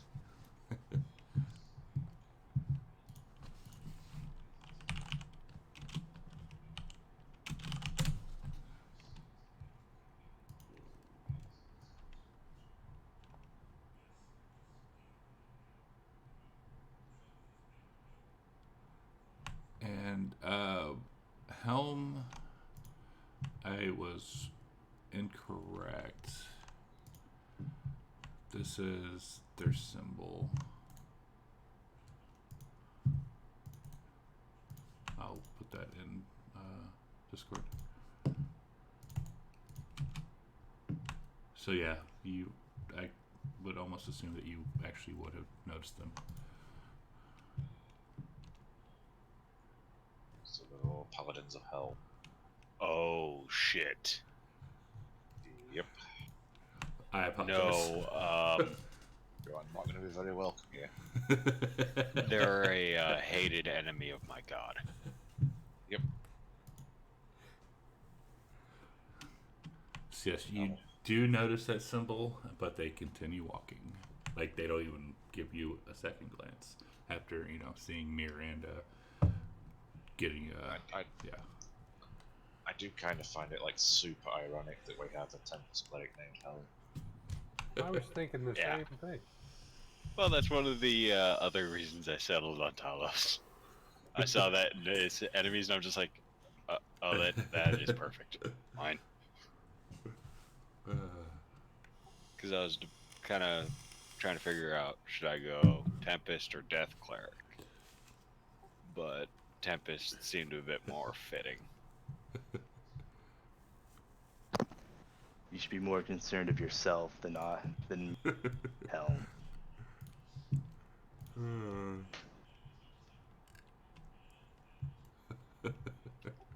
Well, I have no idea how long I've been alive, but I'm assuming I've lived a decent life. I've lived pretty You, good. on the other hand, well, hey. Can something made of metal, stone, and wood have life? Enough life where I could beat those horns off your head. Ooh.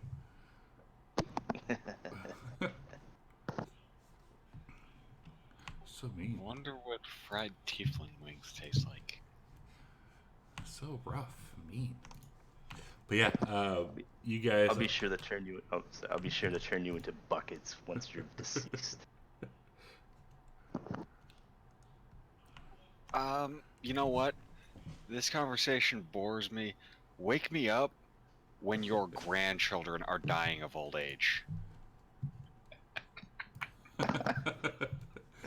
McGillen's just gonna laugh. Actually, you know what? Just wake me up when your entire lineage has been forgotten from history.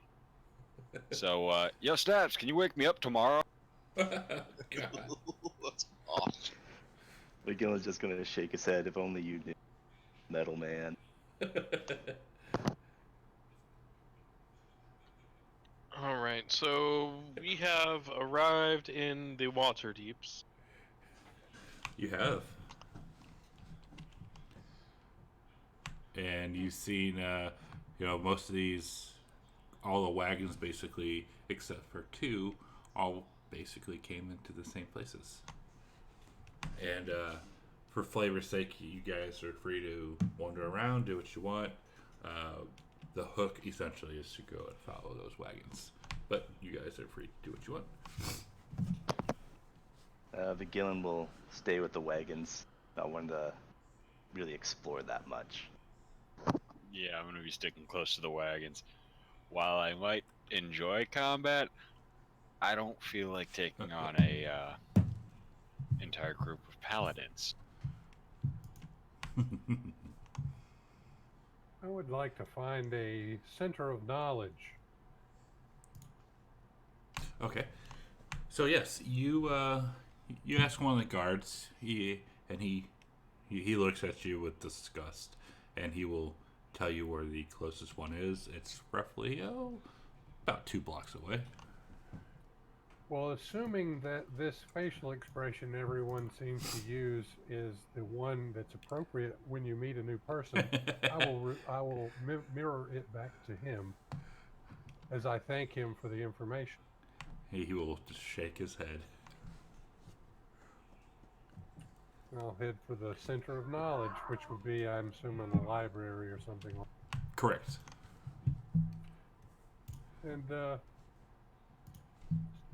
since we're just spending a little bit of time doing other stuff, I just want to see if I can find information that would lead me to evidence that the Raven Queen is actually a good entity who is simply misunderstood.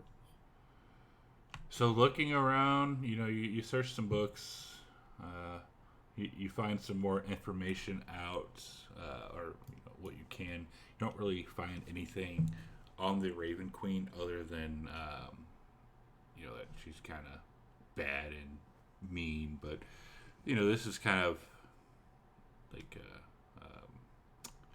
how do you say it? Does it seem to be an authoritative source?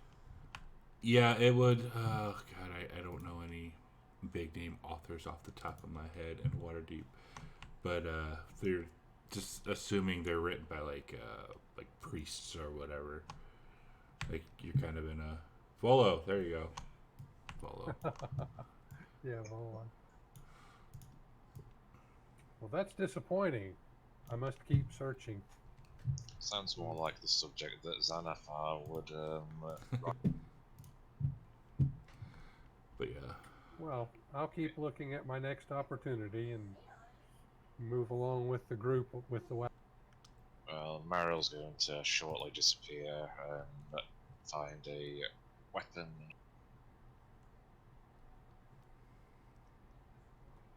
All right, so Vigilin and Helm, you guys were following the wagons. Yeah. And Mir was off here doing Mir things, looking for library. Meryl is looking for weapons. What about Snaps?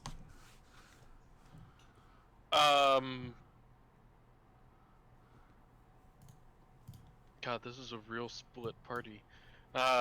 So originally Snaps was just gonna wander around Waterdeep, but seeing this weird looking wagon with the paladins that kind of stared at us funnily, he would probably follow it. So he'd follow along with Helm and Vigilin, for sure. Okay, so we'll start with you guys. The wagons, yeah, they don't obviously follow the same path as the caravan. They head to the north side of the city, looking for a place to spend the night. Let's see. So Jaina will express her desire to stay with you guys until you guys uncover her the destination. But they will stop for the night, get all out, go into an inn, and the inn's name is the Yawning Portal, and they will set up camp outside of there for the night. And This then... is where you switch adventures. And suddenly Dungeon of the Mad Mage. So White the Plume Mountain. So the characters would not know what the Yoni portal is. I'm assuming you guys all do, especially since Helm and Bagellum play in that on Saturday nights. And I play it on Saturday mornings. Very nice. But yeah, so you got so the four of you, if you want to go inside of the inn, you're more than welcome to. That is where the cultists are essentially camping for the night to rest their horses, basically. Mir, you are in the library, finding out what you can about the Raven Queen, and Meryl is going to a shop, correct? Yep. All right, so you get into a shop. The shop owner looks you up and down and says, "What do you want, Health? What can I do for you, half Health?" I'm looking to upgrade some equipment, dear friend. Oh, I might be able to buy some. Buy some? I thought you said sell equipment. Do you mean sell some? Yeah, I thought you said you were looking to sell equipment, not buy any. Or did I cut out again? I fucking cut out again, didn't I? God damn it. Son of a bitch. What the fuck? How's that? I heard you then. So yeah, I thought you said you were trying to sell items. Are you trying to buy them? Upgrade. Okay. What can I do for you? Well, depending on the prices, my dear friend, I may be looking to purchase an armor or You cut out. Depending on your prices, my friend, I may be looking to upgrade either my armor or my weapon. What do you need? I'll see what I got. Do you have anything magical, first of all? Oh, this is Waterdeep, friend. Of course we got magical weapons here. I thought it was just as much. Meryl's going to hold his hand out and make his greatsword appear. And he's going to ask the shopkeeper if he has anything that can improve.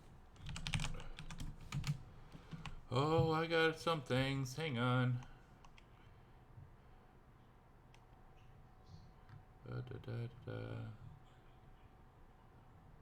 So yeah, he'll come out with a couple different great swords. And he says, "Well, I got a +1, I got a +2, and I got a vengeance one. I don't know if you can really afford the vengeance one. That's kind of expensive." What are your prices, friend? Oh, for the +1 great sword, that'll cost you about $450.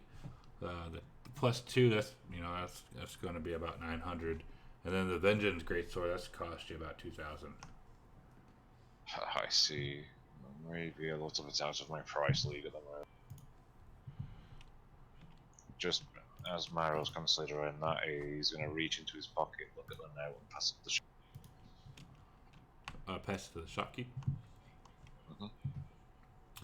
Oh, you know the boss. Yes, I've been a faithful guard of his for 2 months. I've helped him get to Waterdeep. Fought off quite a few folks. Oh, in that case, I'll give you a 25% discount. Maybe we should look at some armor, friend. I don't believe I can afford this at the moment. I do apologize for wasting it. It's no worries. Well, what kind of armor are you looking for? Something that's not too light, not too heavy. Like chainmail, or some studded armor, or what? What are you trying to find? Well, I was going to look into his coin purse.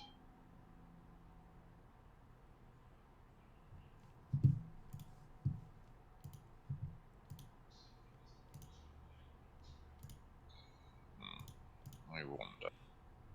Do you have any interest in buying a potion? What kind of potion? I'm going to hold out a potion of superior healing to him. He'll grab it really quick and sniff it, like, and he'll like the dropper. He'll kind of taste it, like, oh, this is superior healing, man. Where did you get that? A present from a friend. Oh, why would you want to get rid of something like that? Well, I'm just seeing maybe what I'm not potentially getting rid of it. I'm just curious of what your price. I'll give you 1,200 gold.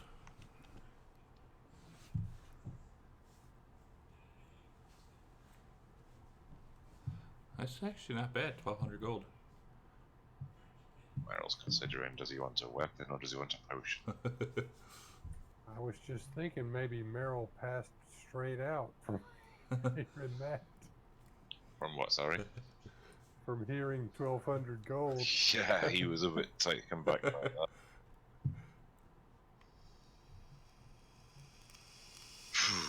That's a tough decision. That's a good potion. And how much did he say the vengeance sold? Vengeance, I believe, was 1,900, so a 25% discount. I can't do math. Just say 1,500 with the discount.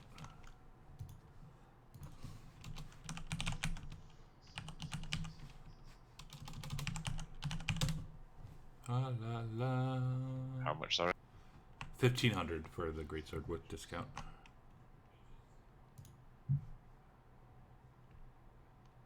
And to, I'll link that. That's what it is.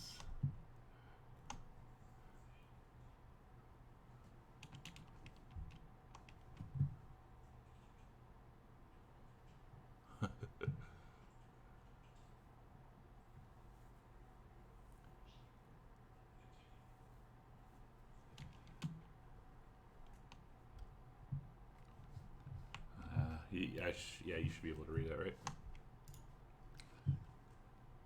Yeah, I'm reading. Okay.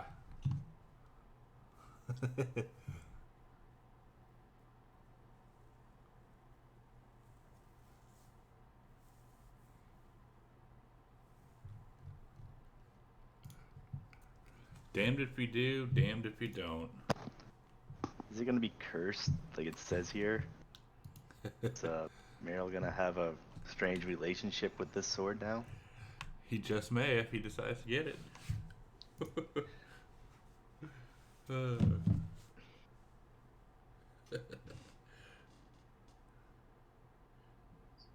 I'm just trying to understand how it works. Damned if you do, damned if you don't.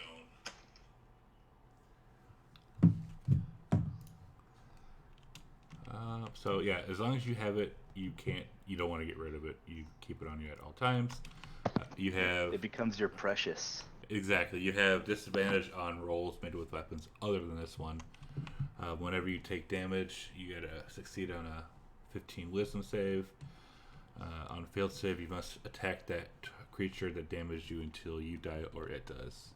Or until you can't reach the creature to make a melee attack against it. So basically we have to keep going, so I have to keep hitting it until it... Correct, until you die or it does. If it hits you. That's interesting. And if you can break the curse, you can cast banishment on it, which just turns it to a regular +1 sword then. Correct.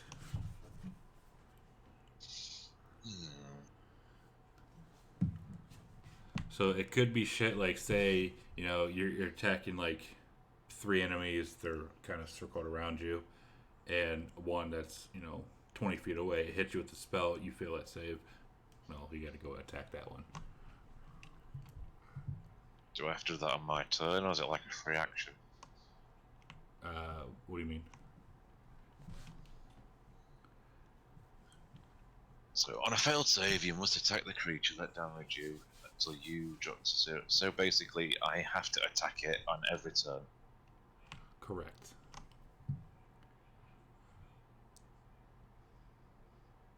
It doesn't really seem like it has much benefit over a regular +1 grace. Think of all the RP fun you could have with it. It is magical, and yeah, RP fun. The sword could talk to you. You love being talked to in your head. Oh, I'm going to look up and down at the shopkeeper and just say, so, that vengeful greatsword you have.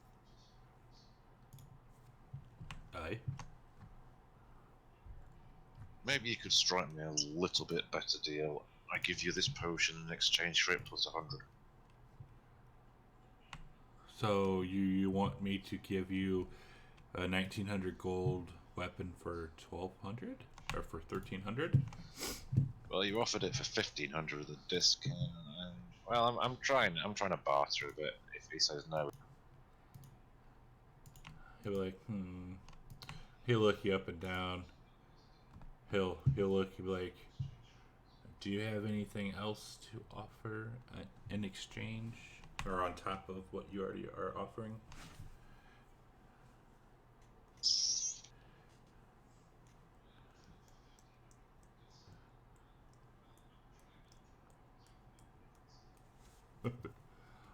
What's he gonna do? so what else? Wait, he does have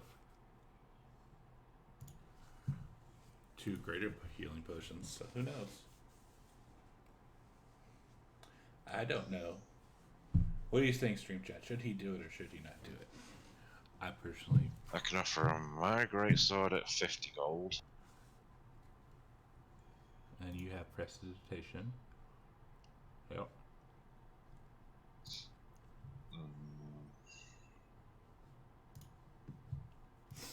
Snaps his weapon.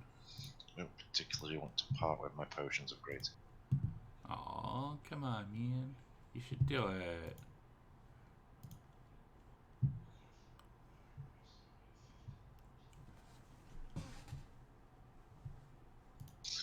I can offer him. So the potion he'd give me how much for? 1200, did you say? Yes.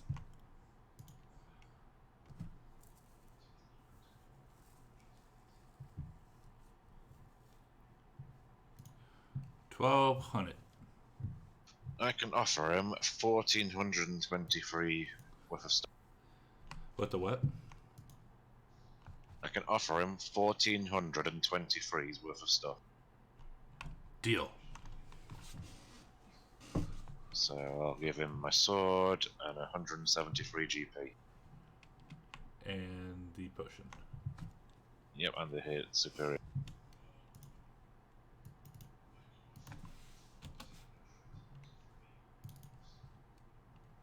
He will gingerly hand you over the weapon. Meryl likes the idea of having that kind of. Shopkeep laughs manically as Meryl walks out with the cursed weapon. That actually is exactly what he does. Yep. Well, you kind of like hooked me at the talking to the head bit, because that I find that one of the most fun things. Thank you for that follow, Maury. So I'm going to take the sword out of its sheath and hold it in my hand. And you hear that in your head. Fantastic. This is going to be hilarious and that's fun. Alright, so, Mir, other than the books, were you wanting to do anything? Oh, that's all I was trying to find was any information that would confirm what my opinion is about the Raven Queen. Okay. As of now, inside of Waterdeep, inside of this library at least, unfortunately, there's not. So I gathered. So, Question, Chad. Disappointed, but not defeated. Yes, Meryl. Is the sword sentient? Is what? Is the sword sentient? Have you been not been getting those whispers? Oh yeah, I didn't see those, sorry. Yes, it is sentient. Well, I'm going to talk the sword and I'm going to try to convince it to join me in a pact with the Raven Queen and become my pact. It will allow you to do that. I will do that on my next long rest. Okay, and now, So you're still there while Meryl and Mir are gone. What about the rest of the party? Are you going to hang out outside? Are you going to go inside, or what?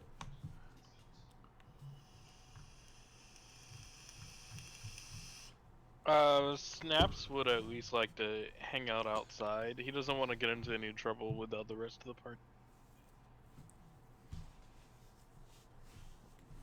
I'm going to wander around for a bit until I find me. You know, he doesn't want a repeat of yesterday. He was just trying to play a joke. He wanted to animate the corpse. I mean, you're more than welcome to try to do it now. All right, so Sir, I am in the middle of Waterdeep. Yes, you are.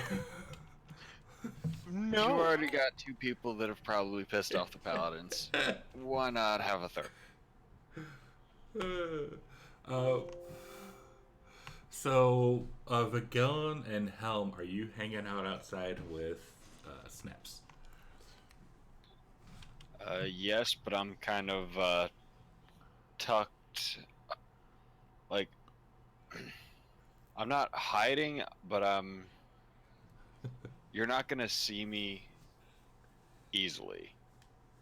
You are a large metal man. You are going to glint. Like, yeah. So you will be able to be seen.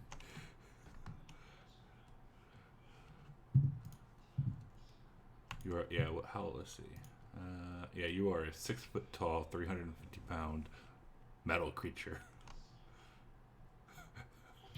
Yeah, but I mean, I'm like tucked up. I'm out of like the main traffic area. Oh, okay. So like down an alleyway or something like that. Kind of more of like just leaning up against the wall, not out like in the open. Okay. Yeah. Well, this is going to. Jaina's actually going to go inside because she fancies a pint. What about Vigilin? I'm sorry, I was talking to someone. What was it that everyone... Okay, so Snaps is hanging out outside. Helm is trying to make himself inconspicuous outside. Jaina is going into the yawning portal because she fancies a pint. What about Vigilin?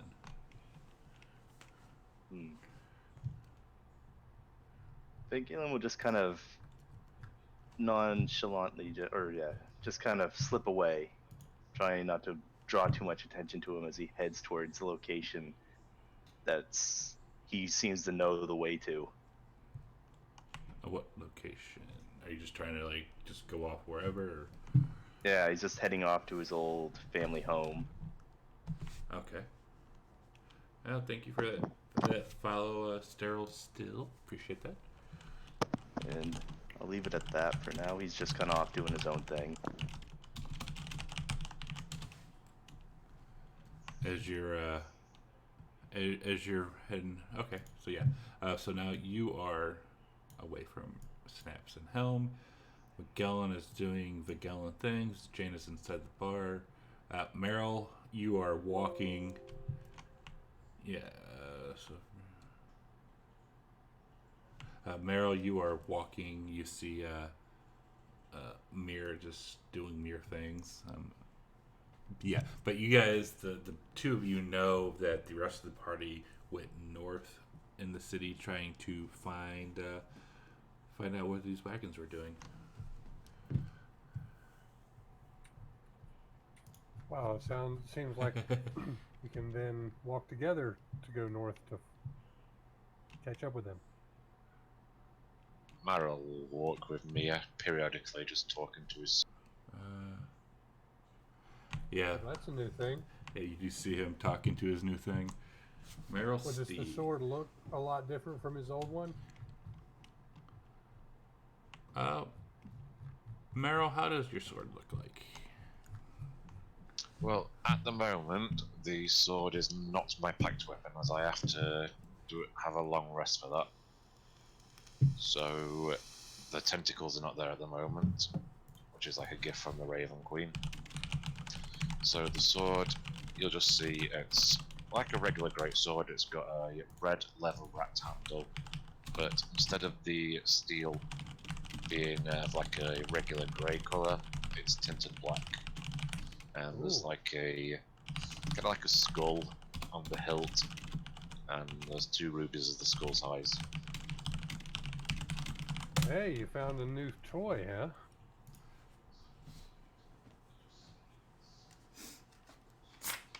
Very nice. It was costly, but it just piqued my interest. Well, I can see why. It's a little bit more metal than I'm used to, but it definitely looks like it'll get the job done. As you guys are having a chat, you see the Gallon with his head down and his hood up, just walking. I'm gonna follow him at a distance. All right, poor Snaps is by himself now. That's okay. I am AFK for a second, but I am listening still. Okay. All right. So I'm gonna post a picture in Discord, and this is how I imagine the sword. Let's see, what does it look like?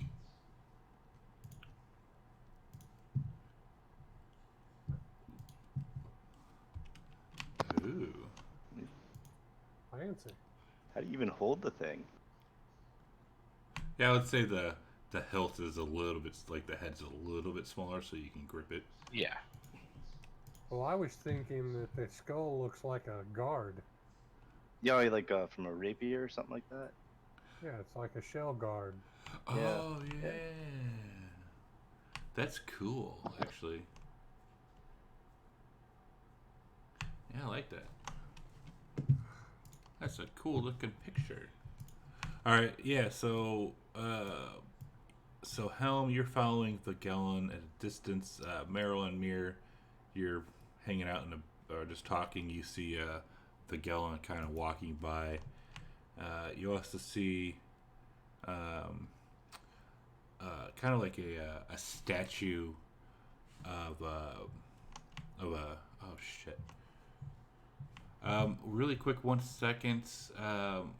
Sean, will you jump down a channel?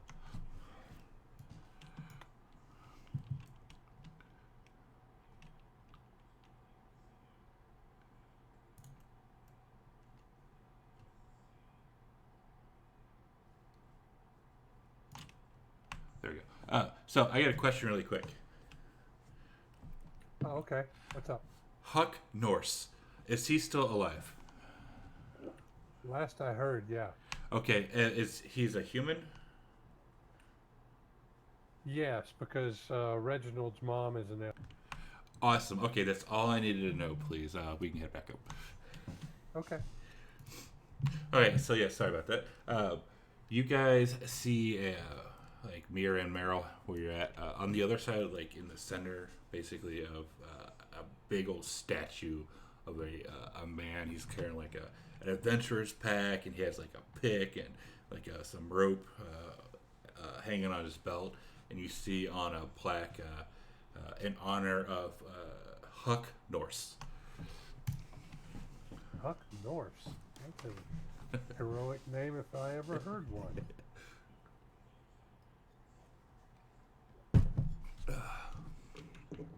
Is there any information on the plaque about this Huck Norse fellow?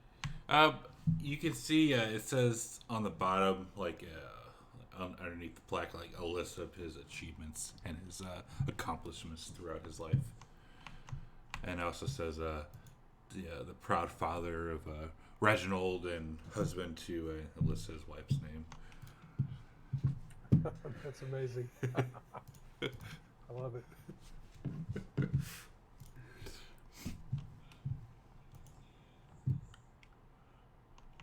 Uh-oh. A wisdom save? Yeah, I was just checking it out, see what my work was like. Okay, so what do you guys want to do? Well, I'm as we walk by, we notice the guard. I'm just going to whisper in Elvish to Mia and ask him if he learned and managed to learn.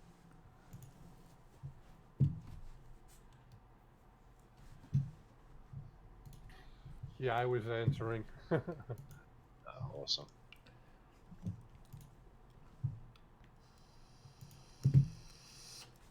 Apparently, the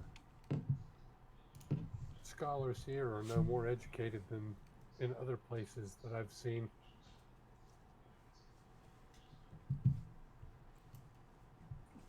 Clearly, this is a case where Mir has determined the result and wants to find evidence to support it, rather than doing it the proper. Take them out. Yes, press red. I'm still trying to. Everything all right, Vigilin? Vigilan's just gonna stop in his tracks, like, yeah, everything's fine. I just came looking for you guys, actually. We should probably follow the others north. Yes, that sounds like a good idea. He says as he turns around and forgets all about going back to his family home. Well, there we are then.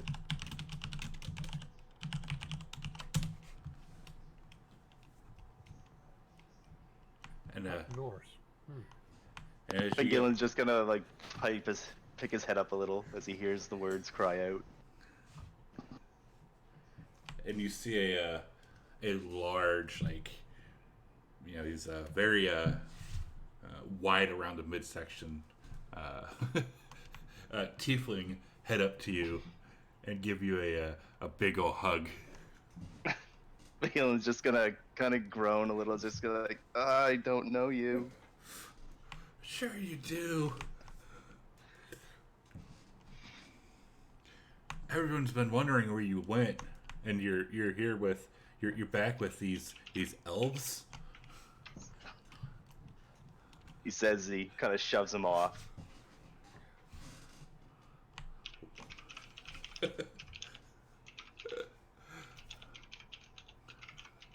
You know, your parents are going to be happy that you're here.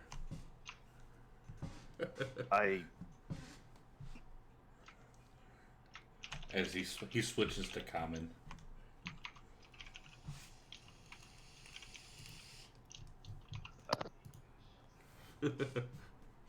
Stop, Dad! You're embarrassing me, man.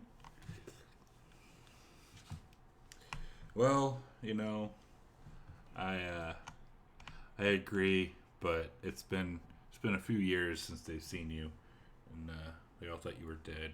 But now that you're not, well, they're gonna have to. They'll be happy to know that you're still alive, at least, maybe. Would you like to come and see them?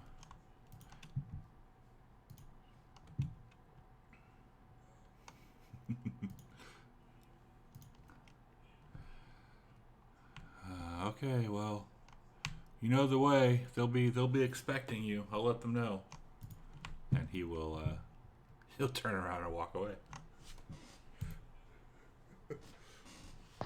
Vigilan's just gonna groan and shake his head and kind of look over at his group. And yeah, Mir, Merrill, and Helm, you all would have heard the common, but the infernal, you wouldn't have understood. So from the large man's conversation, you understood, but anything else you didn't.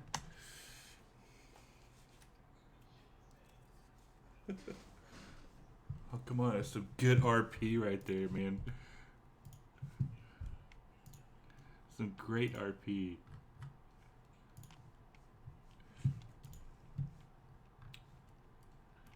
Okay, moving on. So, Snaps, you see Jaina come out, and she'll look over at you, or look around and see you, and come running up to you. And says, are you going to come in, or what? And then looks around like, where's everybody else? I don't know. They all wandered off to various places. I guess I should probably come in. I mean, there's no harm, right? Absolutely. There's actually there's two people here that I'd like you to meet. They're friends of ours. Oh, wonderful new people. And he'll follow inside. All right. So inside, you don't see the cultists. They're not in there.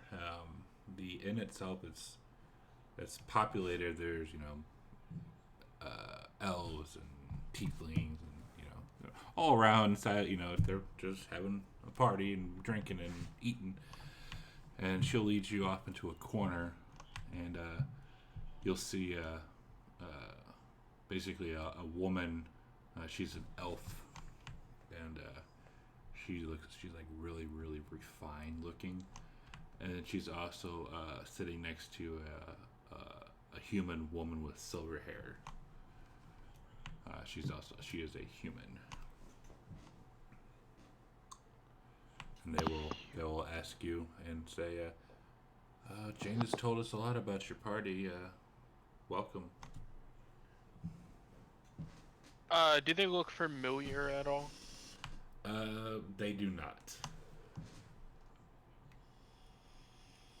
Okay. Yes, you'll have to forgive me. Last time I met two women like this, they tried to kill.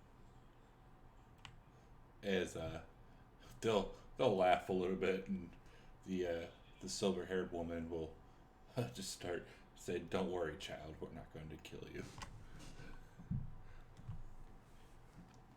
All right, I'll trust. Yes, my party and I were traveling.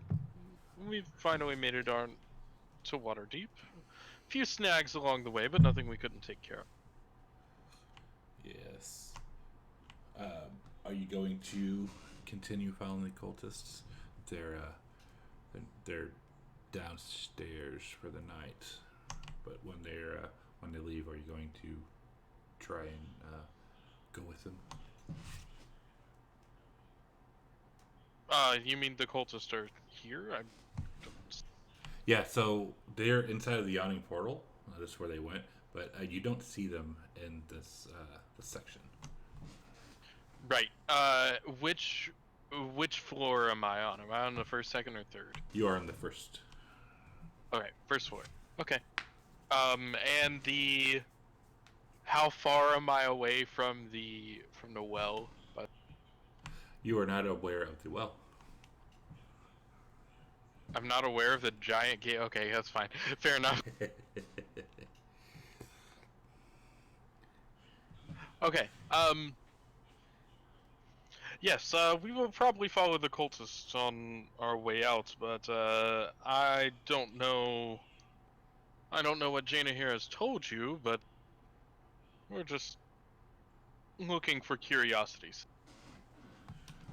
And the elf, she'll lean forward and she'll let you know that she's a member of the Harpers, which is the other two guys that you met back in Baldur's Gate.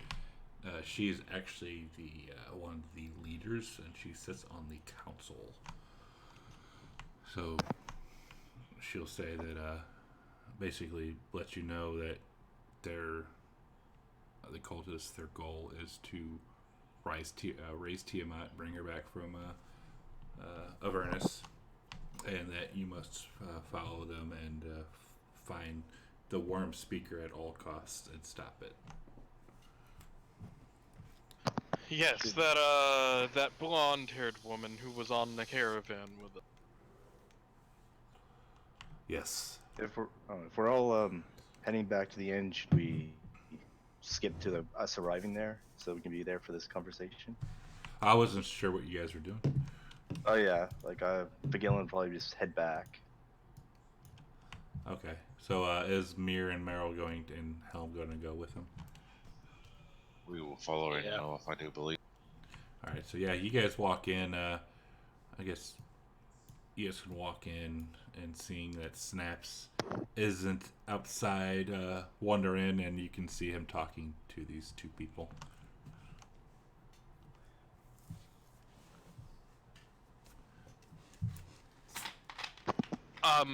And continuing on with the conversation at hand,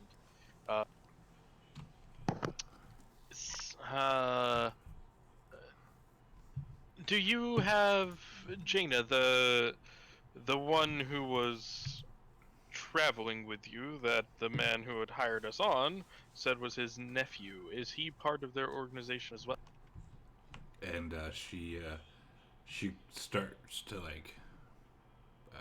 turn red a little bit and says, "Please tell me you killed him." Who? Which one of them turns red? The elf. That was hopefully what happened, but his body was nowhere to be found whenever the dust. I fear you must stop them. Yeah, no. If he is one of their leaders, he is the head, and so she's going to go on a tangent basically and tell you that there's 5 different sects of the cult. There's 5 different leaders. Each leader or each sect is a different color of Tiamat, basically, and he is the head of the red sect. I'd like to explain to her that we dispersed of him, but he disappeared in a ball of flame right and left no. Yeah, that does not surprise me. You must, next time, if you ever run into him again, defeat him at all haste. He isn't dead, is he? No, if there's no body, he's not dead. So this lady's an elf, you said? Yes, she is an elf, and the person sitting next to her is a human with silver hair. Is there a way to ensure that he stays next time? We have not found one yet. No. Is she reacting?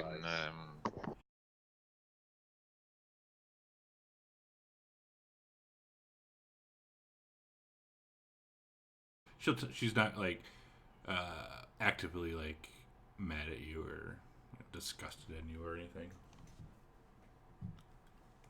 Mears finds it interesting what happens when an elf hasn't been purified by the Raven Queen.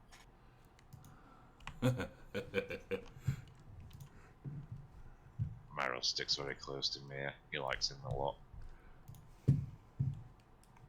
Like that way. Forming their own little cult in the corner. Yeah, I guess so.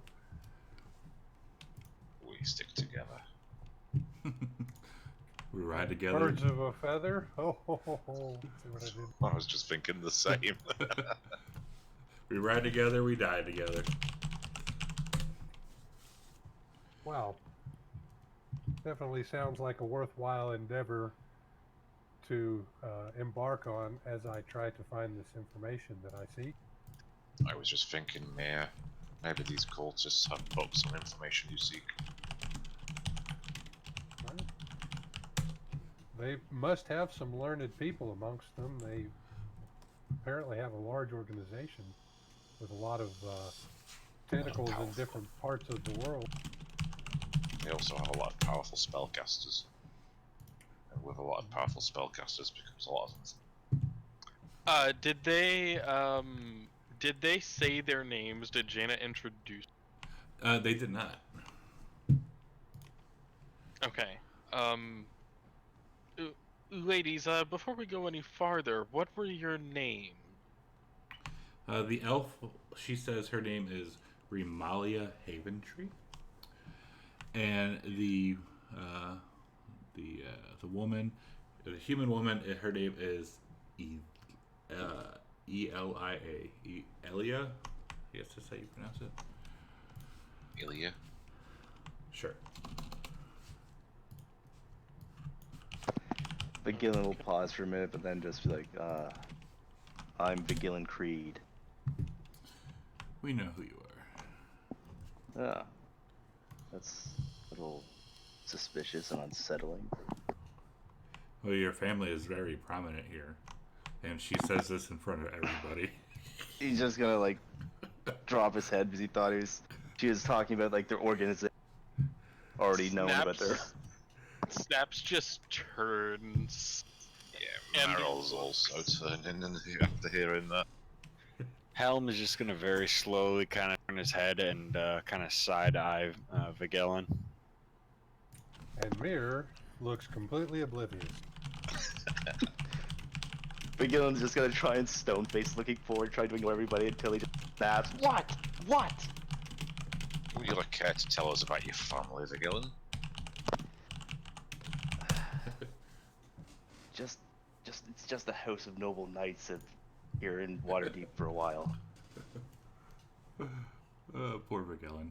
Are you disgraced in any way? You really do not seem like you want to be here. Can we talk about this later? I'll tell you everything after we're done here. Do you promise? Yes.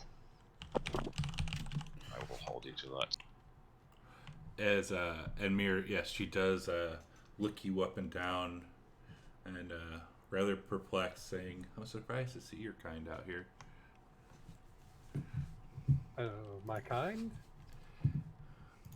Via the shattered Kai. Ah. Are there not many of us here? Oh yeah, I haven't seen one of you in probably 2 millennia. Wow, she's really a more mature elf than me. She's old. Yeah. We use the word mature now. You Thank can't call you. a woman old. Thank you for that follow, Yet the host. It's true. Just call them agent. Or matronly. Even. Yeah. That's a nice one. I don't think they like that one at all. Matronly. No, no.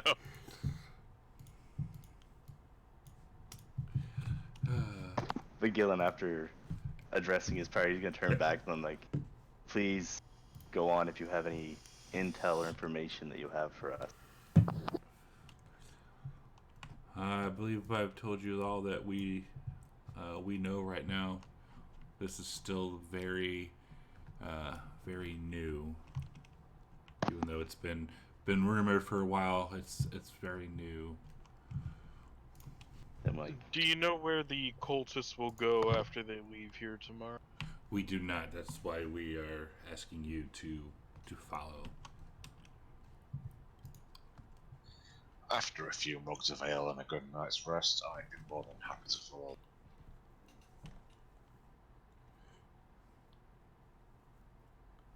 Okay. Out of curiosity, what time are we in? Oh, roughly now it's about 6 p.m.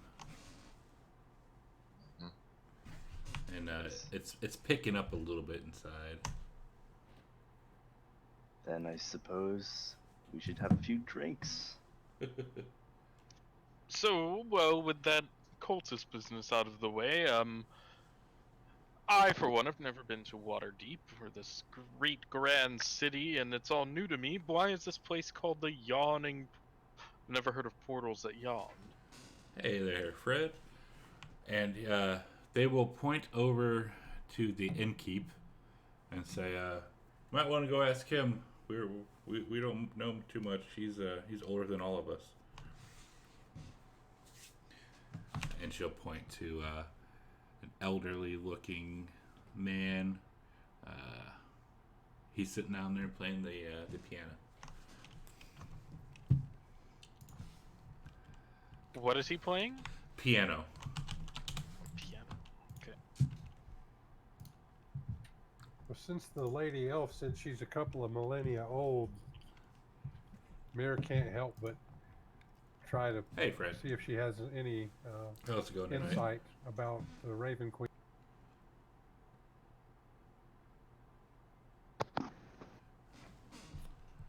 she'll say, "Oh, we know a little bit about her. She's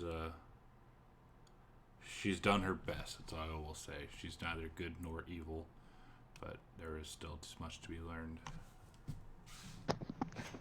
Meryl, upon hearing the Raven Queen, quickly. What now? Oh, not bad. Quickly runs over Some to his Dungeons bro. and Dragons this week. Yeah, he's very interested whenever the name's mentioned. Raven Queen.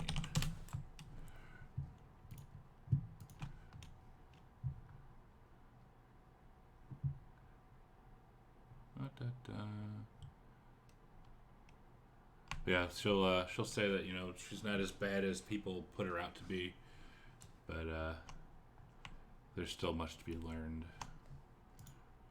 Well, Mir is all ears as she is saying these things because this sounds like it's on the right track. Yeah.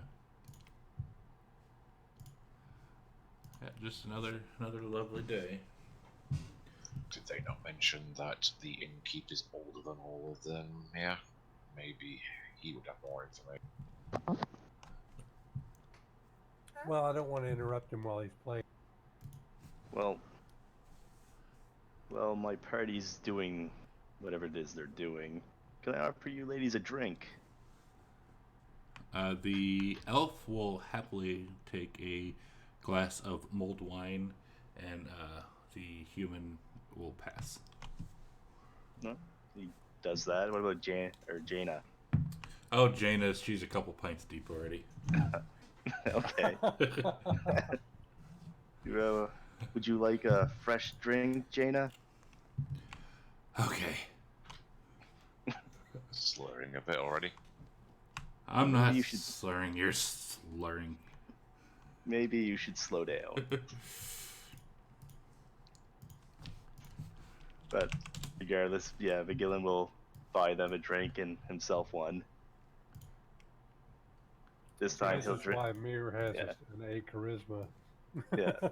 This time he'll drink some wine instead of ale. And as this is going on, you'll hear a loud ruckus from outside, and the door kick open, and another woman looking a lot like Jaina bursts in, holding a cup, and she'll be like, "Around for everybody." Oh, this can only end badly. I believe the appropriate response to that is, "Woo!" Exactly. I take it you won the tournament then, Jamna? Ah, Meryl, where have you been? We were looking for you. We had some unfortunate business to deal with, I'm afraid. I had to drop. It was fun, but, you know, it was nothing without you there. No competition, was there? No, that's why I'm sitting here and everything's good. Also, we appear to have been traveling with your sister. Jaina? Points over at Jaina, 2 pints deep. Where's that twat at? And she'll go running up to her sister. I take it this woman appears to be a warrioress. Yes. Before you joined, when they were in Baldur's Gate, there was supposed to be a nice gladiatorial combat, but it was moved to Waterdeep, and Meryl was originally invited to fight in it, but he passed. Yeah, the cultist business kicked off, and that was more important, unfortunately.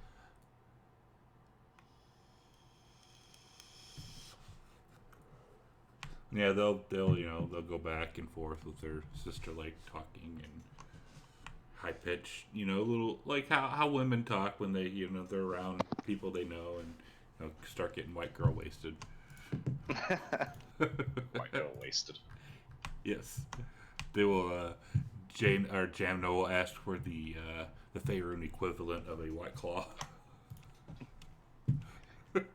Vigilin will just get a refill for his glass and just watch this take place, just sipping on it, just kind of entranced. Hey, Vigilin, are you that drunk you see in double? Look, it's 2 of Jane over there. Shh. I'm trying to listen to this. Maybe you can learn something from Jana or Jamma.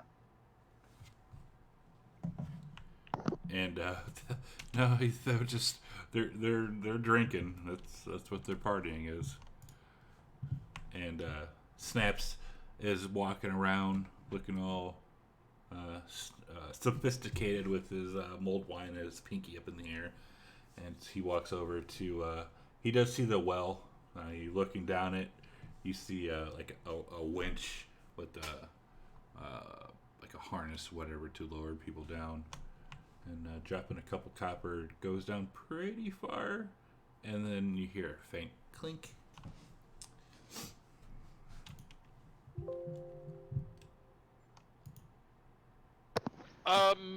Satisfied, he's just going to continue wander around, taking the sights of this inn, and just no- kind of see no what one's there dying is to tonight. see. Gillen's just gonna turn to the We did two other women that was with Jaina. Are they normally like this? You know how young women get. Give them a couple liquors and they go crazy. Snaps likes to watch. I suppose so. He's gonna turn back to the alpha. You want another drink?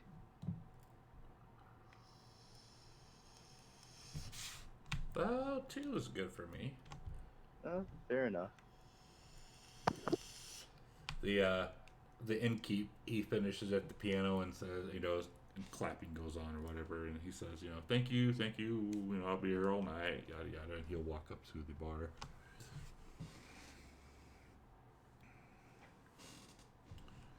And as he's walking by, he'll look over at the silver-haired woman and Normalia and just nod at them with respect and keep walking.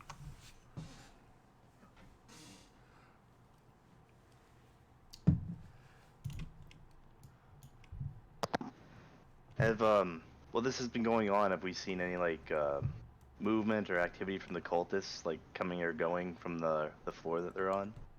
Not that you are aware, because the everyone in this inn, there's people been going up and down the stairs, obviously, but everyone, they've been in just normal civilian clothing.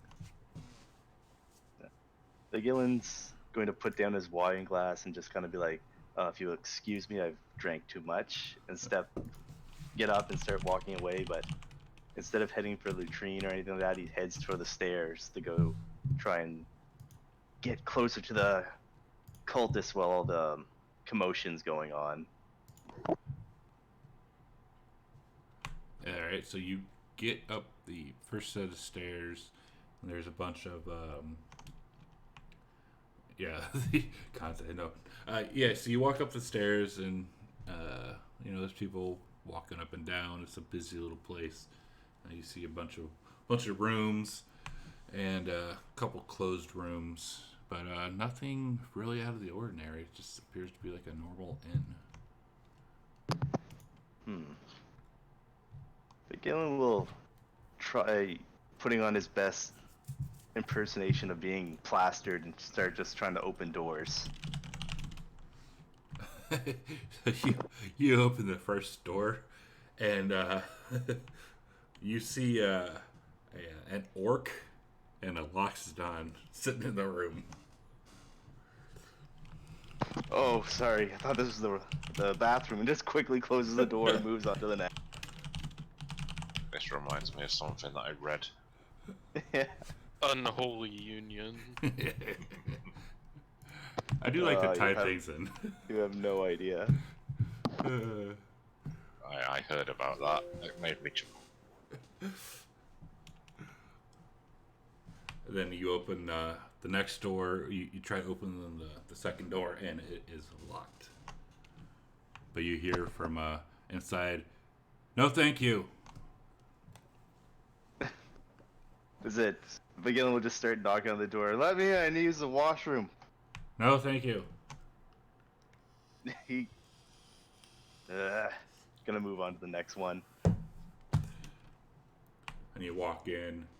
You open the door to the second or to the third door, and you just see one old man just passed out. He's naked. He kind of smells a little bit like he's been there for a while. He'll just close the door and move on to the next one. Did Vigelen just find a mirror? The fourth door opens up, and you see two guys in black robes chanting around a circle in the middle. But they are Is not that a paying euphemism? attention. But Galen will. What did you say? What was that? I said, is that a euphemism? But Galen will just kind of step in and act like he's fumbling with his belt or trousers. So, is this the bathroom? And one guy looks up at you, and his eyes are like soul black, and he'll say, "Leave this place at once." No. They told me the bathroom was up here on the 4th door. Leave here at once or die, and they both rise up, drawing out their swords. Whoa. There's no need for that. We can sacrifice a tiefling, right, Fred? At that point, Vigilan's just gonna drop the act and draw his glaive and just do a twirl, do a little show with it, and then point it at them. You're gonna kill me here. As you do that, they'll start yelling. Ah. Oh well. Rip Vigelen. How much commotion can actually be heard in the yawning portal? Is the real question. It is very loud downstairs. Is it like that picture of the yawning portal from Waterdeep Dragons? I do not know. I've not played that. It's Actually, can I basically take- completely packed. Yeah, it is Can I complete pack. Oh. Oh, right. Can I take it back about him dropping the act and just have him fumble with his glaive? Yes, that is fine. Okay, I'll do that instead. Try and still act like he's intoxicated. And the one will look over at his buddy, be like, he's just drunk. What do you expect? It's a tiefling. And they'll look at you, and let's see, what are they going to roll?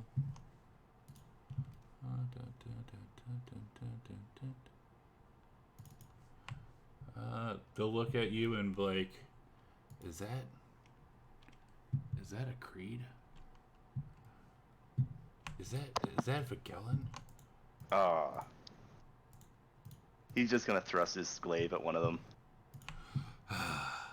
You're killing me here. I just deleted them all too. Well, at that point, he's kind of annoyed. So he's going to. Alright, so Alright, so go ahead to your glaive thing. It's on the map.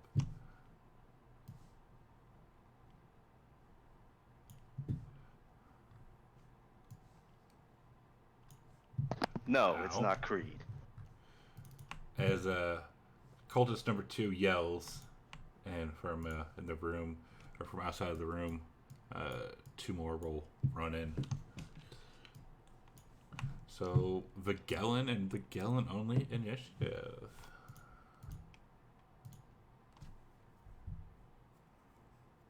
Snap says drinking mulled wine.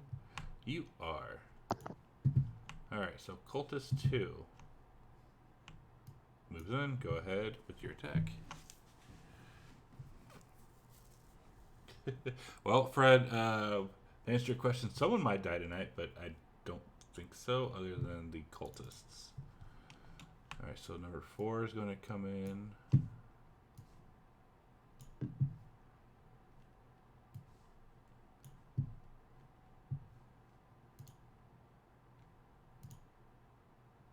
And Vigelen. Okay. Oh. Where's cultist 3? Oh, there it is.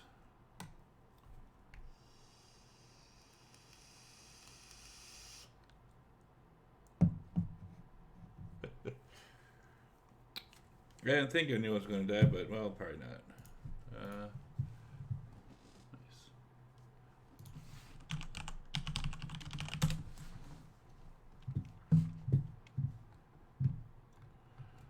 Cultist 3 is seeing that, looking around, seeing 3 of his buddies down, like just like that. He's going to disengage and run down the hallway. Is he still in my range? So would I get an opportunity attack? He is disengaging. Does that not? Oh, disengaging. Sorry. Yes, he is disengaging and running down the hall like a little bitch. Okay. Would Vigilin be able to chase after and catch up to him? 15. I'm gonna make his movement. His movement is 30. So yeah, if you can catch up to him, you can. Okay, is there a bunch of people in the hallway that I have to duck through? Yes. Uh, And he is screaming like a bitch, but since it is very populated, you know, their screams are kind of like unheard. okay. So Vigilin will rush after him, but instead of slashing at him, he's just gonna try and hit him with his hilt, just to knock him out, so it doesn't look like he's murdering someone in a crowd of people. Okay. So go ahead. Yeah. There you go. He's gonna, with that, Vigilin's just gonna grab him by the legs and start dragging him back. Like, this son of a bitch. He tried to get out of, like, I beat him at cards and he tried to, you know, he just kind of just starts dragging him back to the room. Yeah, they'll look at you and just go back to what they're doing. Yeah. After that, he's just gonna put all the bodies in the room and close the door. Just Vigilin things. All right, so we'll go back down to the rest of the party while Vigelin's doing Vigilin things, and we'll actually pick it back up here now because it is time. Because somebody needs to go to bed. It really is. I am fucking knackered. But is there anything in that room that looks like I could find to get any ideas of what they're up to and where they're going to be going? You did not search the room. A quick glimpse, you just saw a circle in the middle. That's where they were hanging out at, and they were chanting. Okay, I guess we'll So save investigation with for next session. With Vigilin doing all this, how long does it take? Oh, I'd say at least 10 minutes, 15 minutes. Get up there and all that shit. Okay. So yeah, there'd be more for whatever Snaps and the rest of the party's doing. Hey, thank you for that follow, Admiral of Irichi. Appreciate that. Do you know for a second, Chad? Do you know when you sent me that message? I read it at first, and I'm like, "What the fuck does the sword mean?" And then I realized it was you talking. Oh yeah, I was just letting you know we're going to stop here because it is 8 p.m. here. I'm gonna go and die now. Yeah, well, Vigilin didn't die. No one died. Not for lack of trying. But yeah, we will end it here, and next week continue on. Sounds good. Yeah, thank you. Chad, make sure you got some flyers ready for tomorrow. Pratt always has flyers. You guys are still in a dungeon. Yes, we are, and Pratt has He's flyers. still flyering. Pratt, did I tell you what I did in my Sunday game? I don't think so. So, I'm playing a gnome wizard, and it takes place after Acquisition Incorporated happened. So I asked, everyone is basically mean to the gnome because he's small. So we were in a castle type, and the wizard found an old flyer on the ground from Pratt. That's fantastic. Yeah, thanks for stream. We'll be back at I love it when tomorrow. campaign